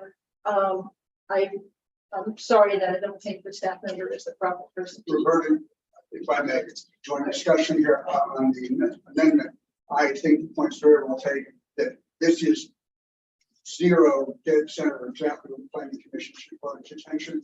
So I'd like to withdraw my motion and yield to Mr. Curry. If that's appropriate by Robert's rules. So I think that if the motion is withdrawn, it's gone, and a new motion is at subsidiary to. Correct. So I have to deal to her to make a So replacement. we, are we good with the withdrawal of motion and we don't need to? Okay, You're trying to attorney here, but. Okay. okay, I'd like to make a motion if there's no more discussion on the subject. No, okay, I'd like to make a motion that the town council requests the planning commission to prepare a study on all intersections in Harper's Ferry along Washington Street that are in limitation right now. Be evaluated against proper clearances and based on West Virginia Department of Highways recommendations. Second on the motion. Second, Zach. Discussion on the motion. All those in favor of the motion, raise your hand. Opposed?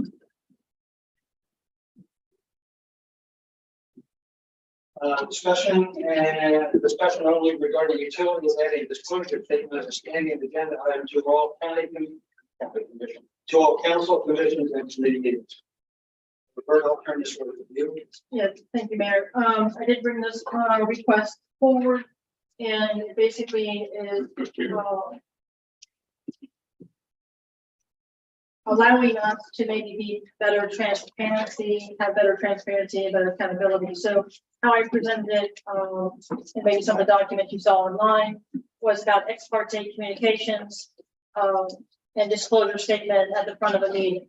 So what that means is any council member, any committee member, any commission member at the beginning of the meeting would disclose that they had ex parte communications, that maybe they met an applicant for the permit on site and disclosed maybe what was briefly discussed. It basically clears the air that there's no, how do you say, concerns that maybe someone's talking off top here, or someone's saying something over here, or that there is not false information going out, or you call them rumors. But it's my understanding that a lot of municipalities do this. I've studied Leesburg, I've studied Loudoun County, I'm familiar with municipalities in Florida that do this. Their council members come, and at the beginning of the agenda, they say, by the way, on agenda item such and such, I must disclose X. Okay, and so I think we need this. And again, it goes to transparency and accountability. It gets us clear as a bell as council members, as commission members, on what we've discussed, what we've done maybe before the meeting, or researched ourselves with an applicant or a person in town, or even a fellow council member. So again, that's why I brought it forward. I love that the mayor and Storm have recused themselves on various occasions. I think that's the proper thing to do, especially when there's a conflict. And again, it doesn't necessarily have to be a monetary conflict. It doesn't have to be, there's no gain, as in the ethics committee says. But I think there's another paragraph in our ethics commission code that says if it looks like, appears like, is questionable by the public, then it is an issue that you should be recused for, or you should have the knowledge and the expertise and the professionalism and the ethics to recuse yourself. So that's kind of what I thought. And for the record, Roberta, you will agree that there is no code requirement in the state of West Virginia for an ex parte, correct? Correct. And you will agree that in West Virginia, the ex partes are only involved with courts and judicial. Some from what my research shows so far, yes. And just happened to have the agenda for agenda for Ransom. The agenda for Charlestown. And the agenda for Shepherdstown and their municipalities, our sister municipalities. Do not involve that. I understand where you're coming from. We're almost taken 2 weeks ago. I talked ad nauseam at 7:10 this evening about ethics and integrity. I don't believe that's the direction that you need to go. I think it's an issue that integrity and honesty. Well, in addition to that, we also are duty bound to recuse ourselves. Storm did it like I have done. So we're not voting on anything, but that's my issue. Does anybody have any other discussion on that?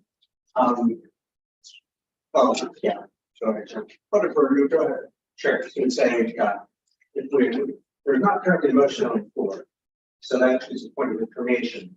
I will reserve my comments if there is a motion. Okay. Thank you, Roberta. I'd like to make a comment, and that's that, aside from the dimensions that you've indicated in your opening comments, there is what the public deserves in terms of disclosure. When any of us discusses an issue, the public deserves to know whether we have been communicating with someone who is doing the business for the town. Now we're deliberating. Pardon? Now we're deliberating. I'm sorry. I was going to say, we can have a discussion now. Just we're following Robert's rules. There should be a So motion before we do it. There was no action for this. It was denied to have action. So it was only discussion. I think this is an extremely important matter, and I'd like to see it brought under the agenda for action. So my point of discussion here is that if I or someone is talking about, you're talking about something in a meeting, the public has a right to know. Yes. Okay, now, something. You haven't talked. I just do something. So That's my comment. I agree with the intent, but I think in the case of this town, it's not advisable. First of all, it does not exist in West Virginia law. And that we always look to do more than the standard. But if we were to do it, we want to be darn sure that it's important. I don't think there's even a bottom of law to this. I'm aware. I'll say. But I did some looking. Beyond that, I think that it might have the opposite effect of more or less installing a rumor mill at the beginning of every meeting. We're a small town, and you are going to run into people, I do, whenever I go out, who would express an opinion about this. And to actually comply with this measure as proposed would basically mean needing to always be jotting down anytime someone mentions anything that is on the agenda or could be on the agenda. It's too broad. There may be a way to achieve this in a different way. I feel like this mechanism is unworkable, not just legally, but in practice, the effect it would have probably been chilling on town systems. So I don't think it's a good idea. And I do believe the mechanisms that we have are strong. I don't think it doesn't mean we shouldn't look to improve them. If we really feel like this is something we want to be a pioneer to do, we can consult with town and see about doing that. Personally, I don't think that that would be necessary. Any other discussion? Agenda item 6D, discussion action on approving mission statements for 3 standing committees. I sent a draft to all of you, council. Background on this, I'm not sure when these 3 committees, these standing committees were established. I'm thinking that it may have been with Mayor Joe Anderson or Mayor Jim Addy, I'm not sure. But we have 3 of these, and the only one that has any semblance of a mission statement is the ordinance review committee. and that was very scant.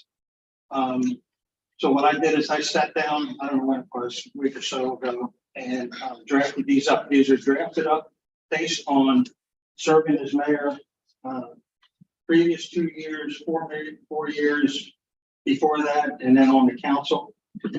And dealing with these 3 committees, and I'm just trying to put a mission statement together. We need a mission statement for these standing committees. We don't have it. We have nothing. And so I put them out, as draft, and I just want to take it from there. I would hope that we can get through this quickly and either make some editing changes or whatever. There's nothing sacrosanct in here, but it just needs to be done. We have to bring closure. We should not be having a standing committee for years and years and years without a mission statement. Roberta. Thank you, Mayor. I did receive these 3 items. I did receive them on Sunday. This is a lot of information, and I appreciate that you need this. I appreciate that you haven't had this, and I appreciate that you're trying to get us this done. I'm wondering is, because of the verbiage is quite lengthy for all 3 of these. I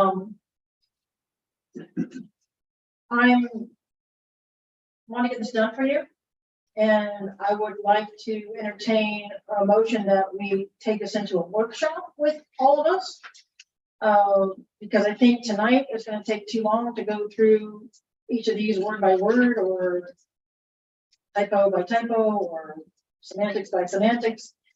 And I think in a workshop session with all of us, maybe already coming to that workshop with the markups and suggestions, that maybe we can get it worked out there and maybe have a better product.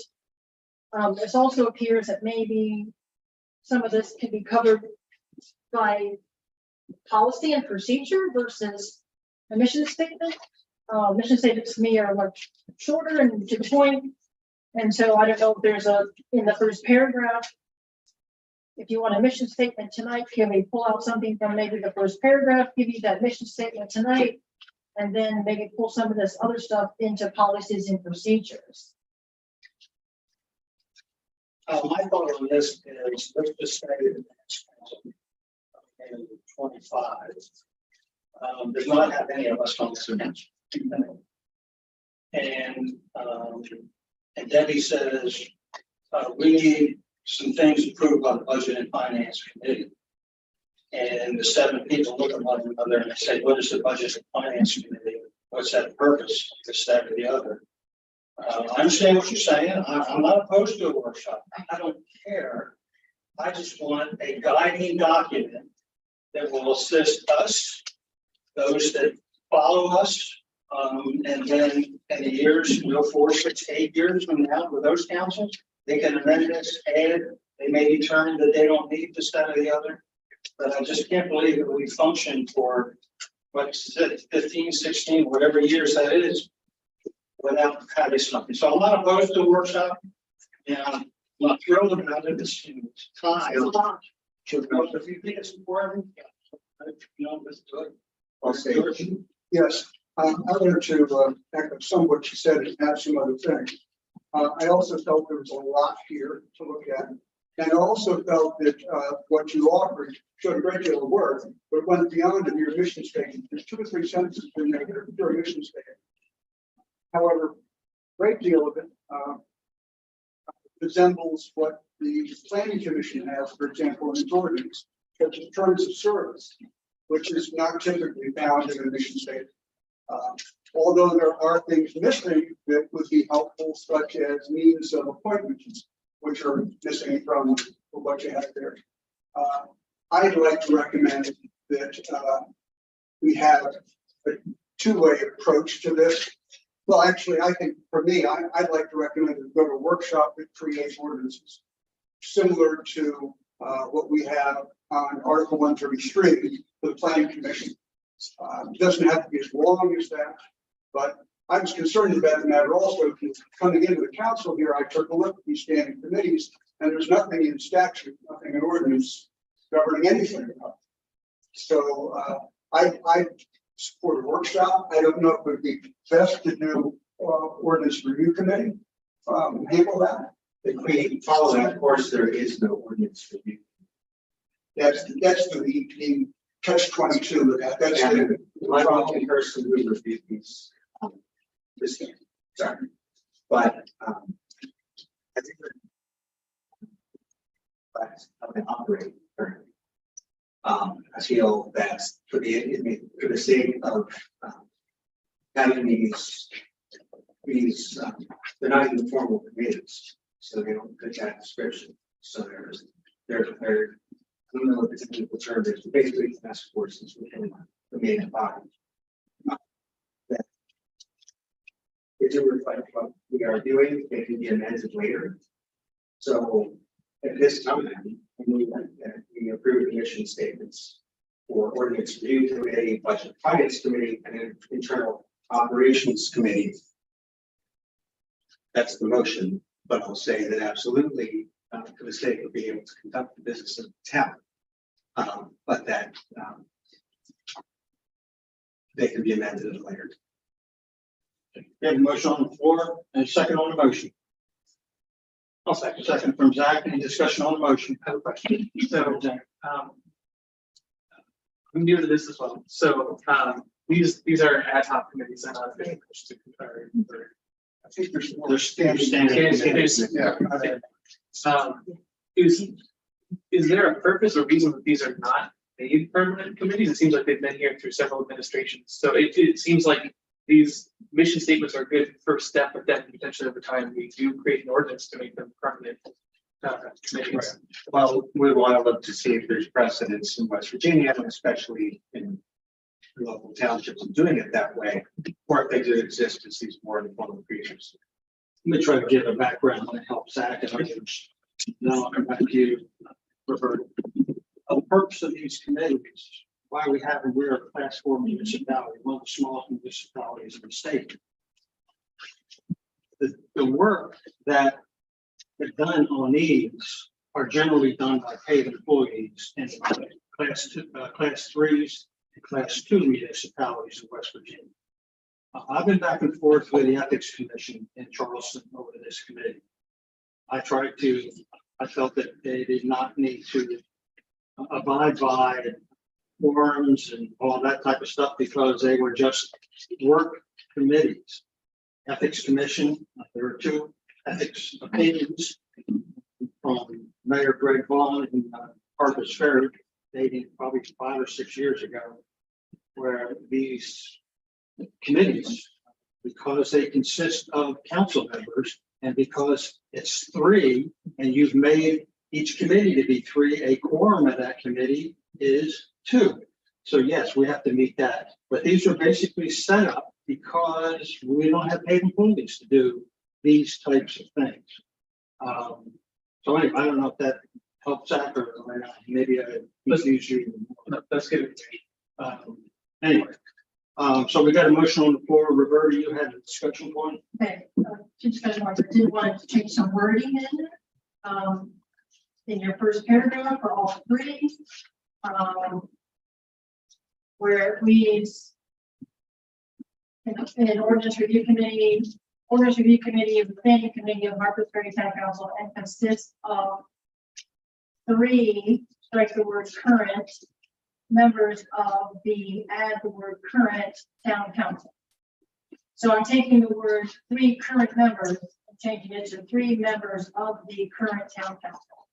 And that is across all 3 documents. I'm going to add that amendment to the documents as stated. Okay, and my amendment 2 is to have a workshop as quickly as possible. Okay, one at a time. Okay, we can have 2 minutes on the floor. Well, but only if the second one relates to the amendment that was just made. Okay, we're going to be voting on the amendment. You heard what the amendment is. English 102. Replacing 3, transposing 3. Okay? So we all know where that is. You know, everybody knows where we're going. Okay. Discussion on the amendment. All those in favor of the amendment, raise your hand. Opposed? Okay, all right, so 5 for, 1 opposed. Now we go to the main amendment. And I. We're down to make it up. So then the motion that we schedule a workshop this month.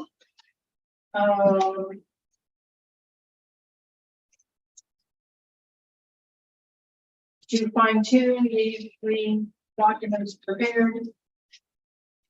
Maybe come up with a mission statement and maybe break it down to policies and procedures. Is there a date that is best for? Who would compose this? It could not be a court. Council. Why not? Well, that is- We would have to put it out for a month in advance, or we have a special meeting, I have to call a special meeting, special meeting as a workshop, okay? Is there a date in July that works for everyone? Probably a meeting.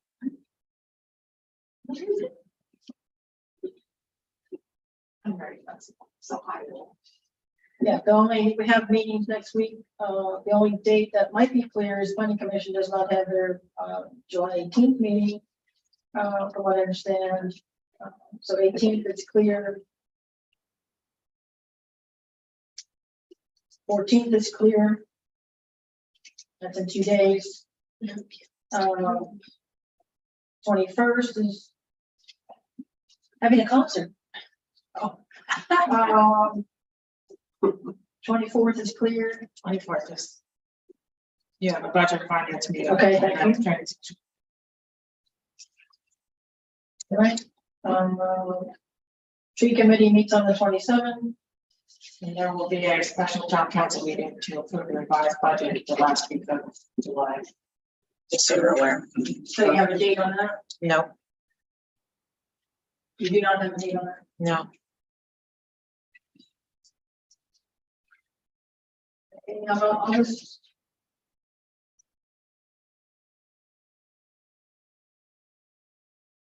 Why don't we consider the August council meeting convening a workshop at 6 p.m. Before the main meeting. Is that fair? Okay. I'll accept that amendment. So the All right, you got it. You're the one that brought this mess up.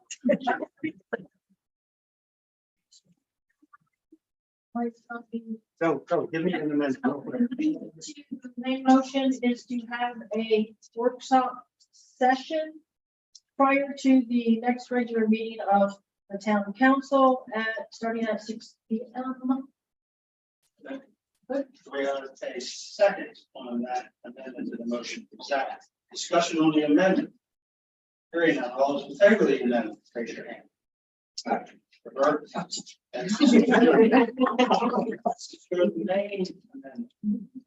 No, motion. Main motion. Storm, what was the main motion?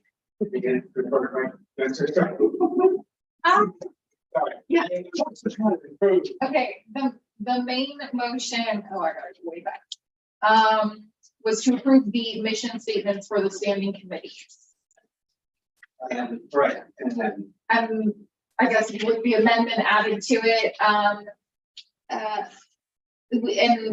Change the current. That's right. that we will have a workshop, and special meeting, I'm assuming it's special meeting. Workshop prior, to the council meeting at 6 p.m. to find the prepared documents, prepare a mission statement, and define. Okay, any discussion on the name? Here we go, all in favor of the name? 6-0. Thank you, record first. I do that one. All right, next agenda.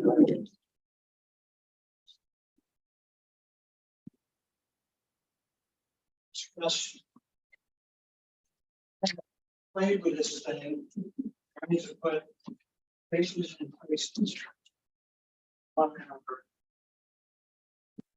Scanning committees. And what I'm trying to do is to look at what each of the 7 or 6 of you bring to the table. Strengths and weaknesses. And I've tried to, with a lot of thought, match up where I think you would best suit the town, not yourself, but the town, your skill set. And so I'm looking at particularly the Budget and Finance Committee, looking at ORC, the IRC.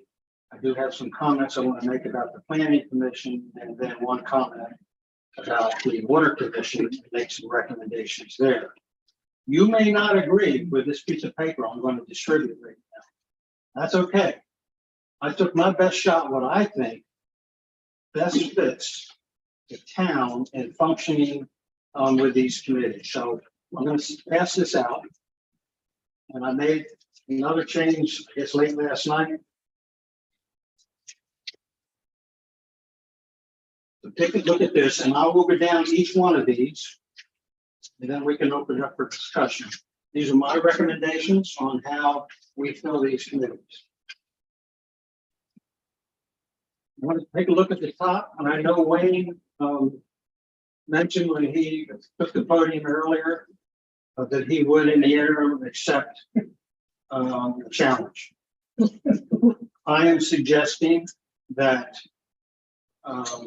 George serve on a Water Commission replacing Laura. The Water Commission is one of the most important bodies that we have in this town. And I think that George has the capability to lead that group on the Water Commission because they have one heck of a responsibility, and that is to guide Steve Parity and offer advisory opinions or advisory advice on running of the water plant and providing safe drinking water for Harper's Ferry.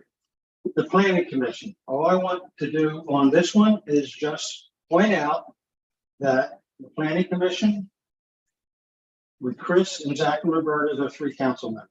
If you don't care, I don't care. Budget and Finance, I'm asking Storm to chair that, assisted by Chris and Nina. Storm has a plethora of skill set in that area. His background, he's been on this, and I think he's a tremendous asset. And plus, he has a tremendous working relationship with the town's finance officer. Ordinance Review Committee. I believe Roberta has the requisite skills from Florida. I think that she would be an incredible asset to this committee, assisted by Zach and Chris. And Chris brings Roberta, if we can agree to this, he's got experience on the ORC and he'll be a big benefit to you, Roberta. The IOC, I've changed the name of that. It used to be Office Operations. I'm more looking at it from federal government standpoint, kind of an internal operations committee. And I'm asking Nina to chair that because of Nina's extensive background in human relations training. There's a lot of things in the IOC that deal with human relations and deal with employees that I would rely on for advisory opinions.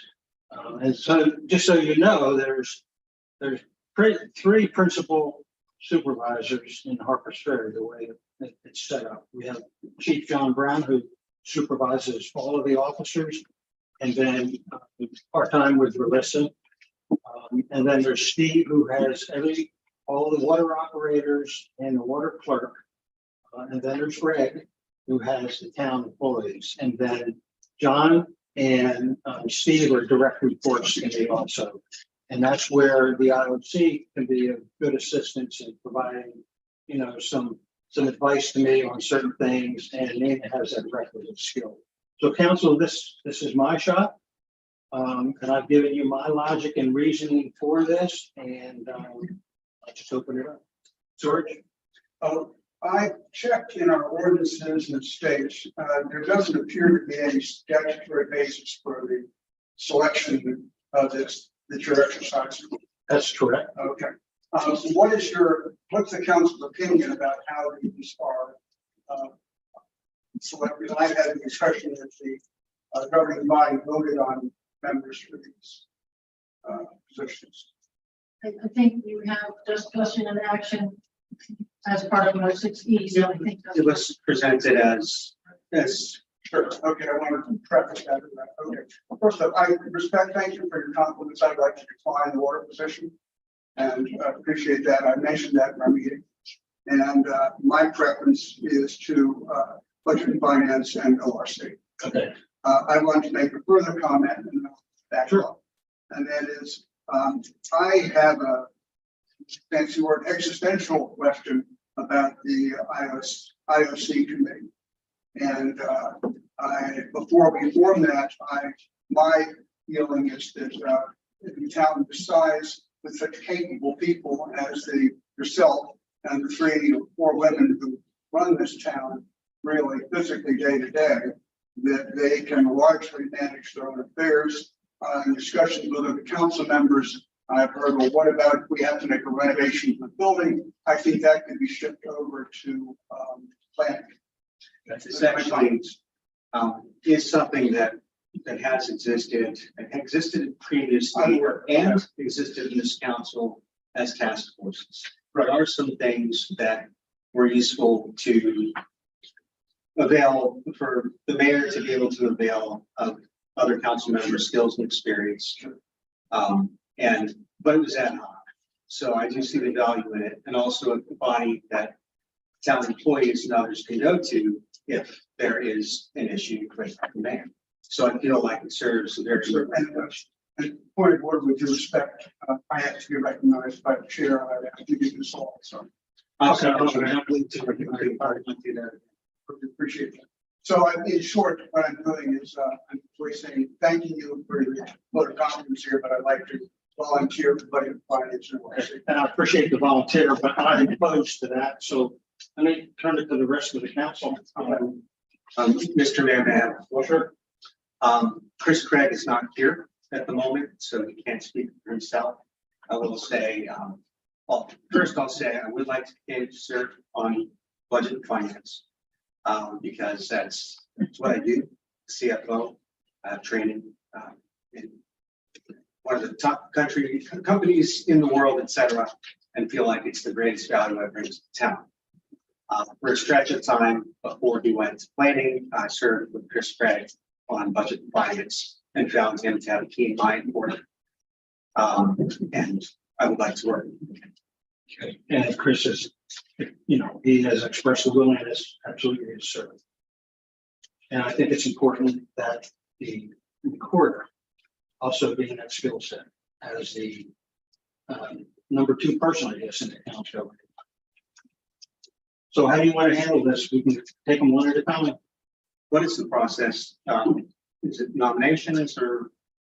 I believe the last time it was done, how do you have, you recall the minutes?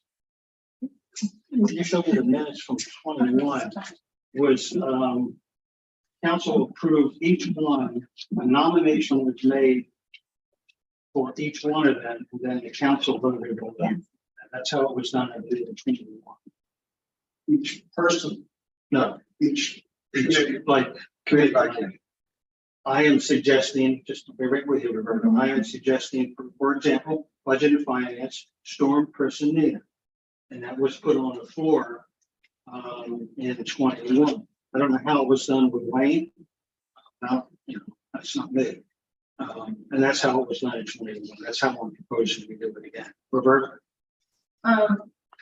Quick question, and because I'm gonna turn to Storm and maybe talk to me, because the stormwater initiative that you're still in charge of, do you feel that kind of needs to be folded under water commission, or do you feel that it should be folded under planning commission? And since you have an experience with that,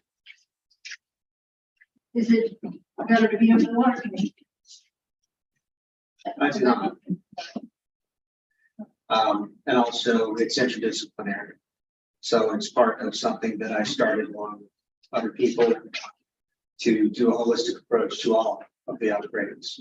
So, and it's really across the whole town. So I do believe that's a standalone project that will evolve as it already does, planning commission. Okay, with that experience you have in doing the stormwater project for us, do you feel you would wanted to take it on? Water commission, if George says so. I would prefer not to. Okay, anything else? The last three of the committees that we talked about previously, the mission statements, and those are formed of current town council members. The top two things here are commissions. And so I think, at least in my reading of ordinances, those are maybe slightly differently where, at least I'm familiar with planning since I'm on that. Roberta and I are currently serving on planning. So I don't know if we need to, certainly don't need to reapprove our existence on that. No, the only reason I put the planning on there, Zach, was just to bring up the point that there's three of you, and like I said Right. 15 minutes ago, if you don't care, I don't care. Okay? That was my point. Storm? I move to appoint Chris Craig, Zach Morris, and Roberta Mead Curry to the planning commission. It can't be done as. Yeah. We're not, all that I had with the planning commission, I just wanted them to know that there's three of them, and I don't care. if You don't care. It's a water. So let's just move down to the next one. Can we begin the discussion on the planning commission? Sure. Sure. There is a problem with this, and that is, according to all our documents in town, Chris Craig no longer belongs to the planning commission. That's correct. And so, I mean, we need to take up the appointment for his vacated position in a motion. Not tonight, you won't. Well, right, but so in any event, anything relating to that, well, not tonight, I don't want to cloud this with that issue, and I reserve the right to bring up that issue concerning the 16th Okay. in this discussion. Thank you. Okay, we're on task now. Storm, did you have something? I didn't. No. So you're gonna move to the. I thought you were ready to make a motion. I thought there was a motion on the floor, but it didn't. Oh, that's right. It's like- Yeah, I didn't do that. All right, so we got three standing committees before. you.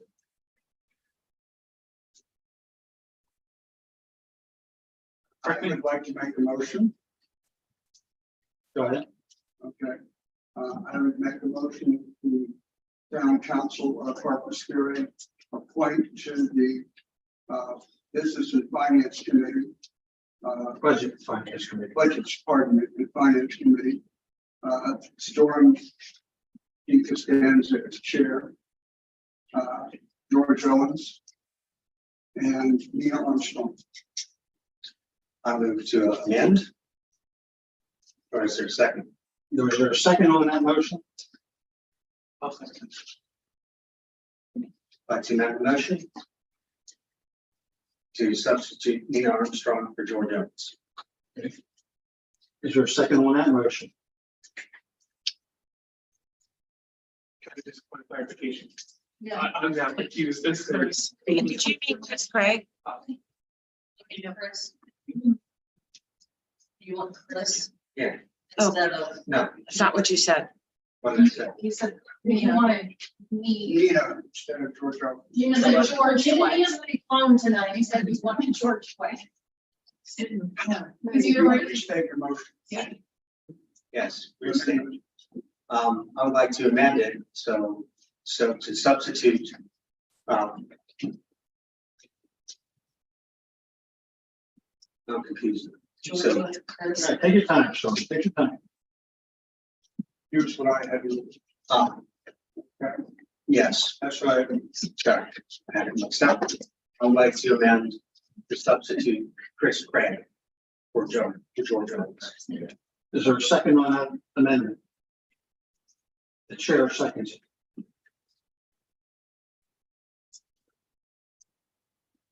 Any discussion on the amendment? I'd like to discuss that. I left out of our previous discussion and about another discussion here that my experience and budget finance includes 15 years as president of the homeowners association, which I was responsible for balancing the budget, not quite as large as this town. Which simple number. Thank you. Any other discussion? Roberta, then Zach. Is there a reason why we can't have 4 council members and we do 4, is that correct? That's correct.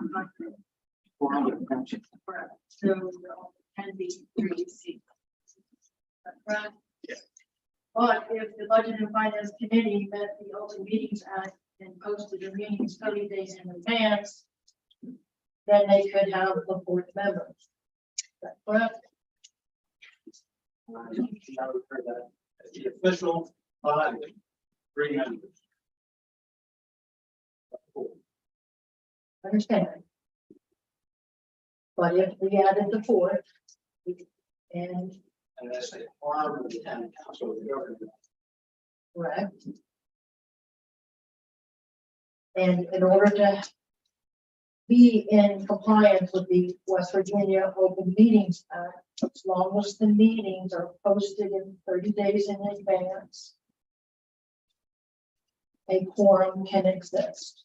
I think the issue is that you really have, I'm sorry. I think the issue with that is that you would have a quorum that is the body advising the body. Again, I'm not an attorney.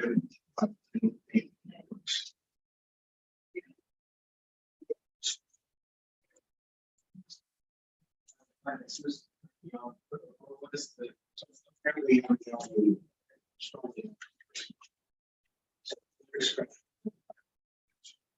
So just once you're voting on the amendment, which would be storm. And I'll also say, part of it is that the town's finances are very complex. I come from primarily the private industry, but other areas, and it's a whole different thing. And that is the largest reason why I would really like to have Chris Craig there. Just feel that there's a huge learning curve to it. To have 2 people who are completely new to town council, completely new to this type of finance. I don't feel like it is the best. Thank you so much. All right, so we have an amendment to the main motion. And the amendment is to approve Storm, Anita, and Chris replacing George. Is that correct? The amendment is just to replace from the motion, George with Chris. Correct. That's correct. Everybody understands the amendment? Discussion on the amendment. You've heard that already. All those in favor of the amendment, raise their hand. Opposed? Okay, let the record reflect 5, 4, 1 opposed. Now we go to the main amendment. Main motion. The main motion, sorry, thank you. The main motion, restate it for me, Zach, refresh my memory.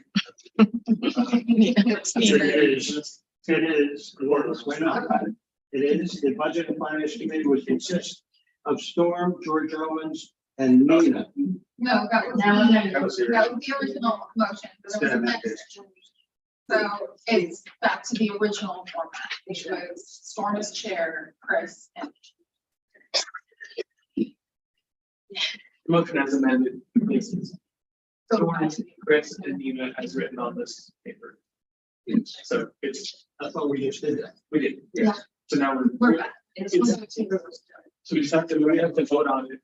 That's the motion. I didn't know. That was like the most complicated amendment. So, Nina, read me the motion that we're gonna vote on right now.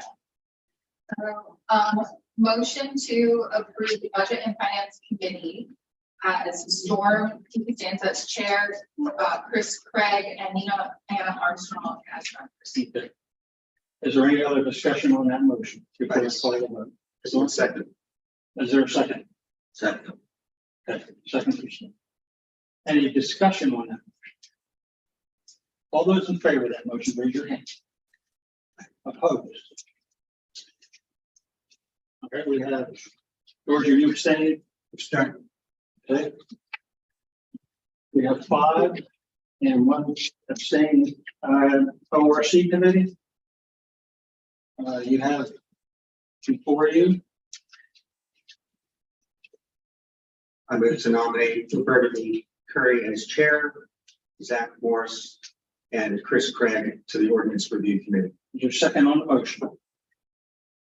I'll second. Thank you, Roberta. Second on the motion, discussion on the motion. I'd like to amend the motion. Go ahead, Roberta. I'd like to amend the motion to replace the name Chris Craig with George Owens.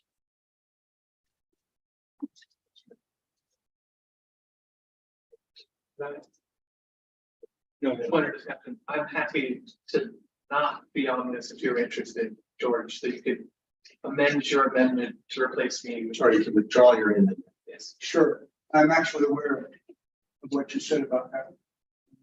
And so I would like to withdraw my amendment, prejudice to inserting a new one, that I replace Zach with the name of George, Zach Morris with the name of George Owens.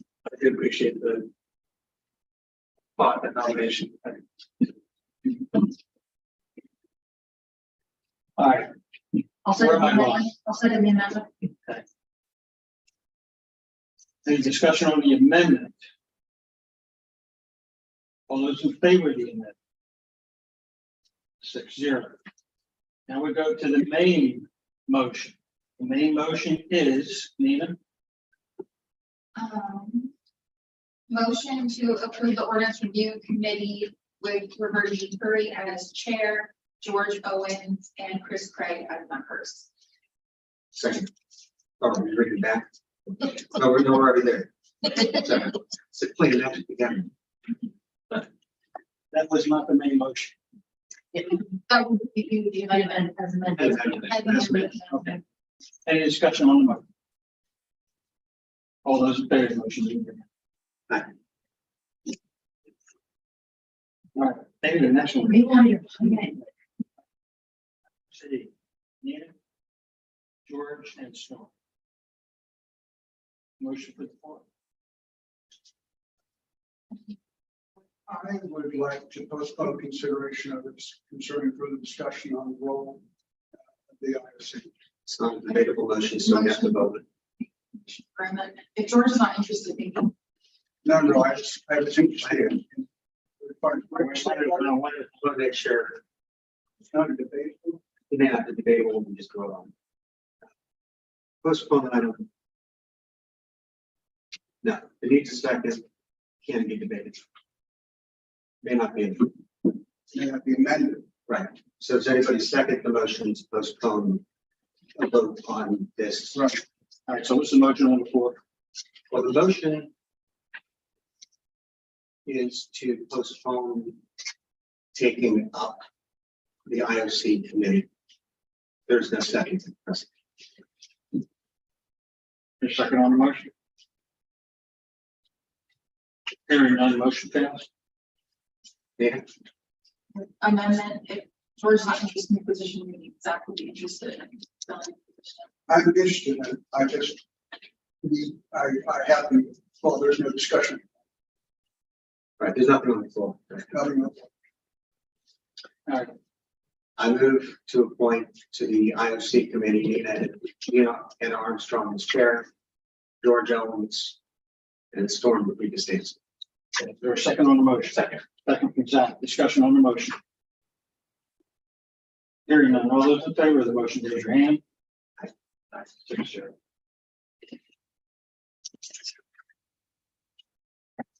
Okay, let me ask Nina, with 3 standing committees, for the record, would you state the standing members? The standing members of the Budget and Finance Committee are Stormy Casino as chair, Chris Craig and Nina Armstrong as members. The Ordinance Review Committee, the standing members are Roberta B. Curry as chair, George Owens and Chris Craig as members. For the I just forgot what Internal Operations Committee, the standing members will be Nina and Armstrong as chair, George Owens and George D. Guzman as members. Storm.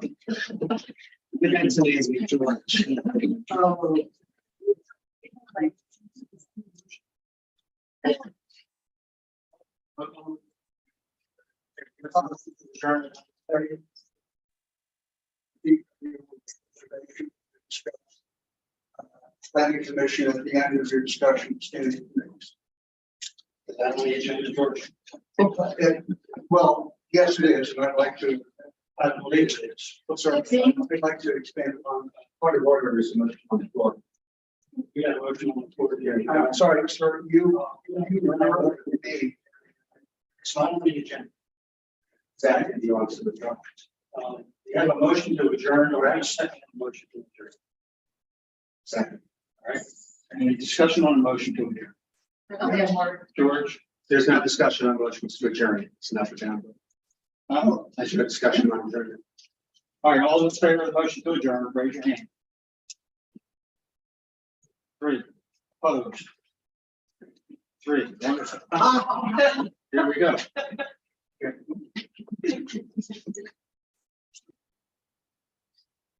Go ahead, before we can sit, no, because it's not on the agenda, George. But can I, Sure. what is not on the agenda?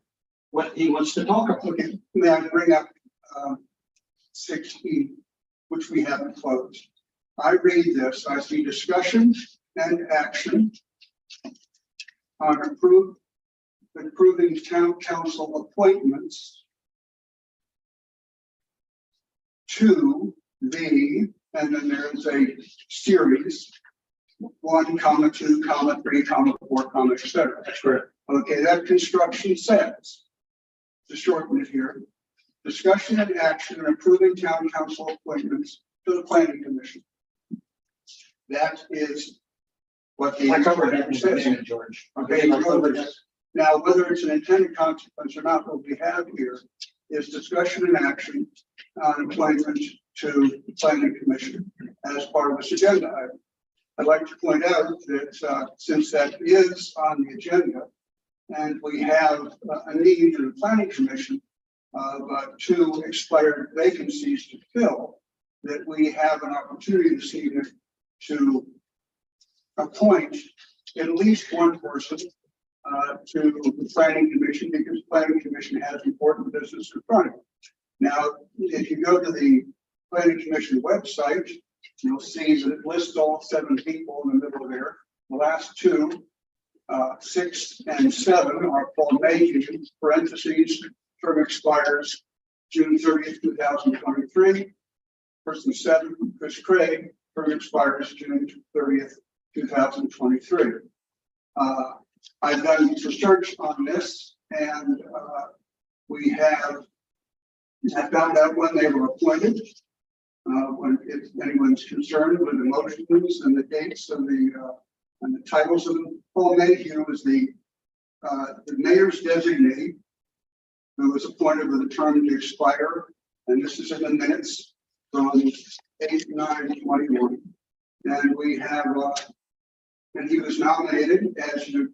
George, I'm going to ask you to get to the point. Okay, The point is, I'd like to put a motion on the floor. And so my motion is that the, pardon me, and all this time, here we go. That the town, motion for the town of Harpers Ferry Council to immediately nominate and vote to confirm candidates for the Harpers Ferry Planning Commission vacated on June 30th, 2023 by Chris Craig and by Paul Mayhew. That's my motion on the floor. I'll second it.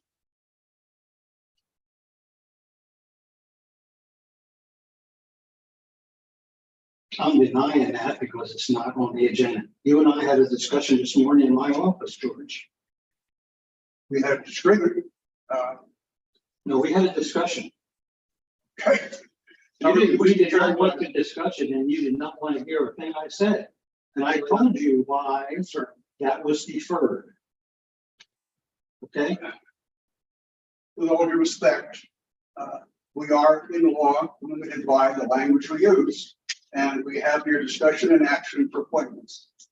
Just like, Okay, discussion and action for appointment involving the planning commission was exactly what I said, which was we have 3 members on the town council that are members of the planning commission. If you don't care, I don't care. That was the only reason that was put on. Period. Roberta. Yes, and I was surprised that we were going to adjourn, so, because I didn't think we were finished even with this item. That the planning commission, I don't think we even voted officially on that. If you want to read that back, we can, but I think the discussion said that Zach and Roberta are already serving terms on the planning commission, which don't expire for 2 to 3 years from now. Chris is a town council liaison. So his term did expire on 6/30. So I don't think we had an official vote on the planning commission. So even if it was just to say Chris is reappointed, if that's what we were supposed to do tonight. And then if we had to reappoint the mayor's designee, then is that also something we need to take care of? We have a meeting August 3rd with our consultant, West Virginia consultant. That's why it's really important that we get this resolved. I don't believe we're having them the July 18th meeting because Chris was going to be out of town, but we wanted to have it resolved that we had those memberships filled for August 3rd, and that's an issue. So the planning commission needed those members there. No, I understand. The issue, there was an agenda item put in for filling the planning commission. I denied that agenda. I told George the reason for denial. Okay, but I guess I'm confused because 6E says, and I'm so confused. What he's confused is. Okay. We're not under, we see what's here. And we see what's here. And we just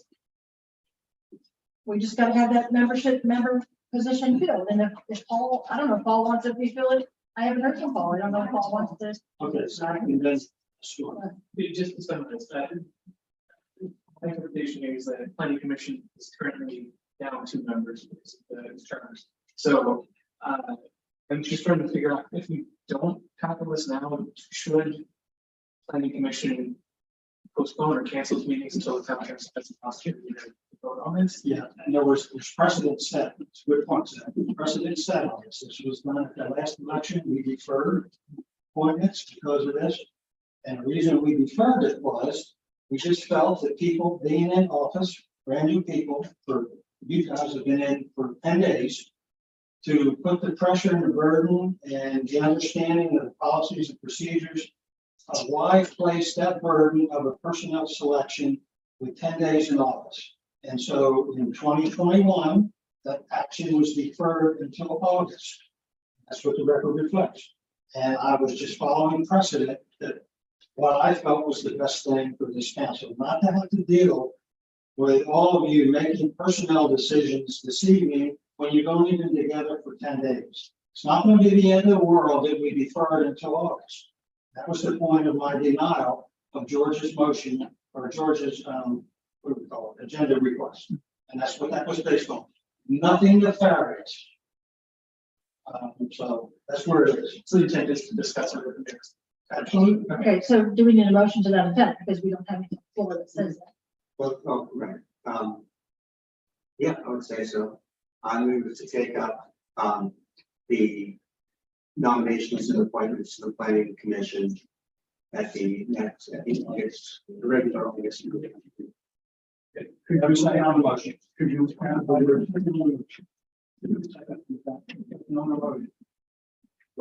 like to amend it. A planning commission vacancies. I would like to add the word vacancies to it. that acknowledges the fact that we do in fact have two things. Second. Okay, thank you, George. So discussion on the, we have a second on the amendment. We have a second, if you still discussion on the amendment. Hearing none, I will declare the amendment 6-0. Back to the main motion. The motion is to defer building and planning. Commission appointment. Commission vacancies. Planning commissions. Vacancies. D or C's? Geez. Two B, with it, ES. Discussion on, we have a second on the main motion, or discussion on the main motion. Hearing none, all those in favor of the main motion. Yeah. So the Senate's wishing to adjourn. Second. Storm's second discussion on the discussion on the grant, we are adjourned. Yeah, all those in favor of adjourning at 9:30.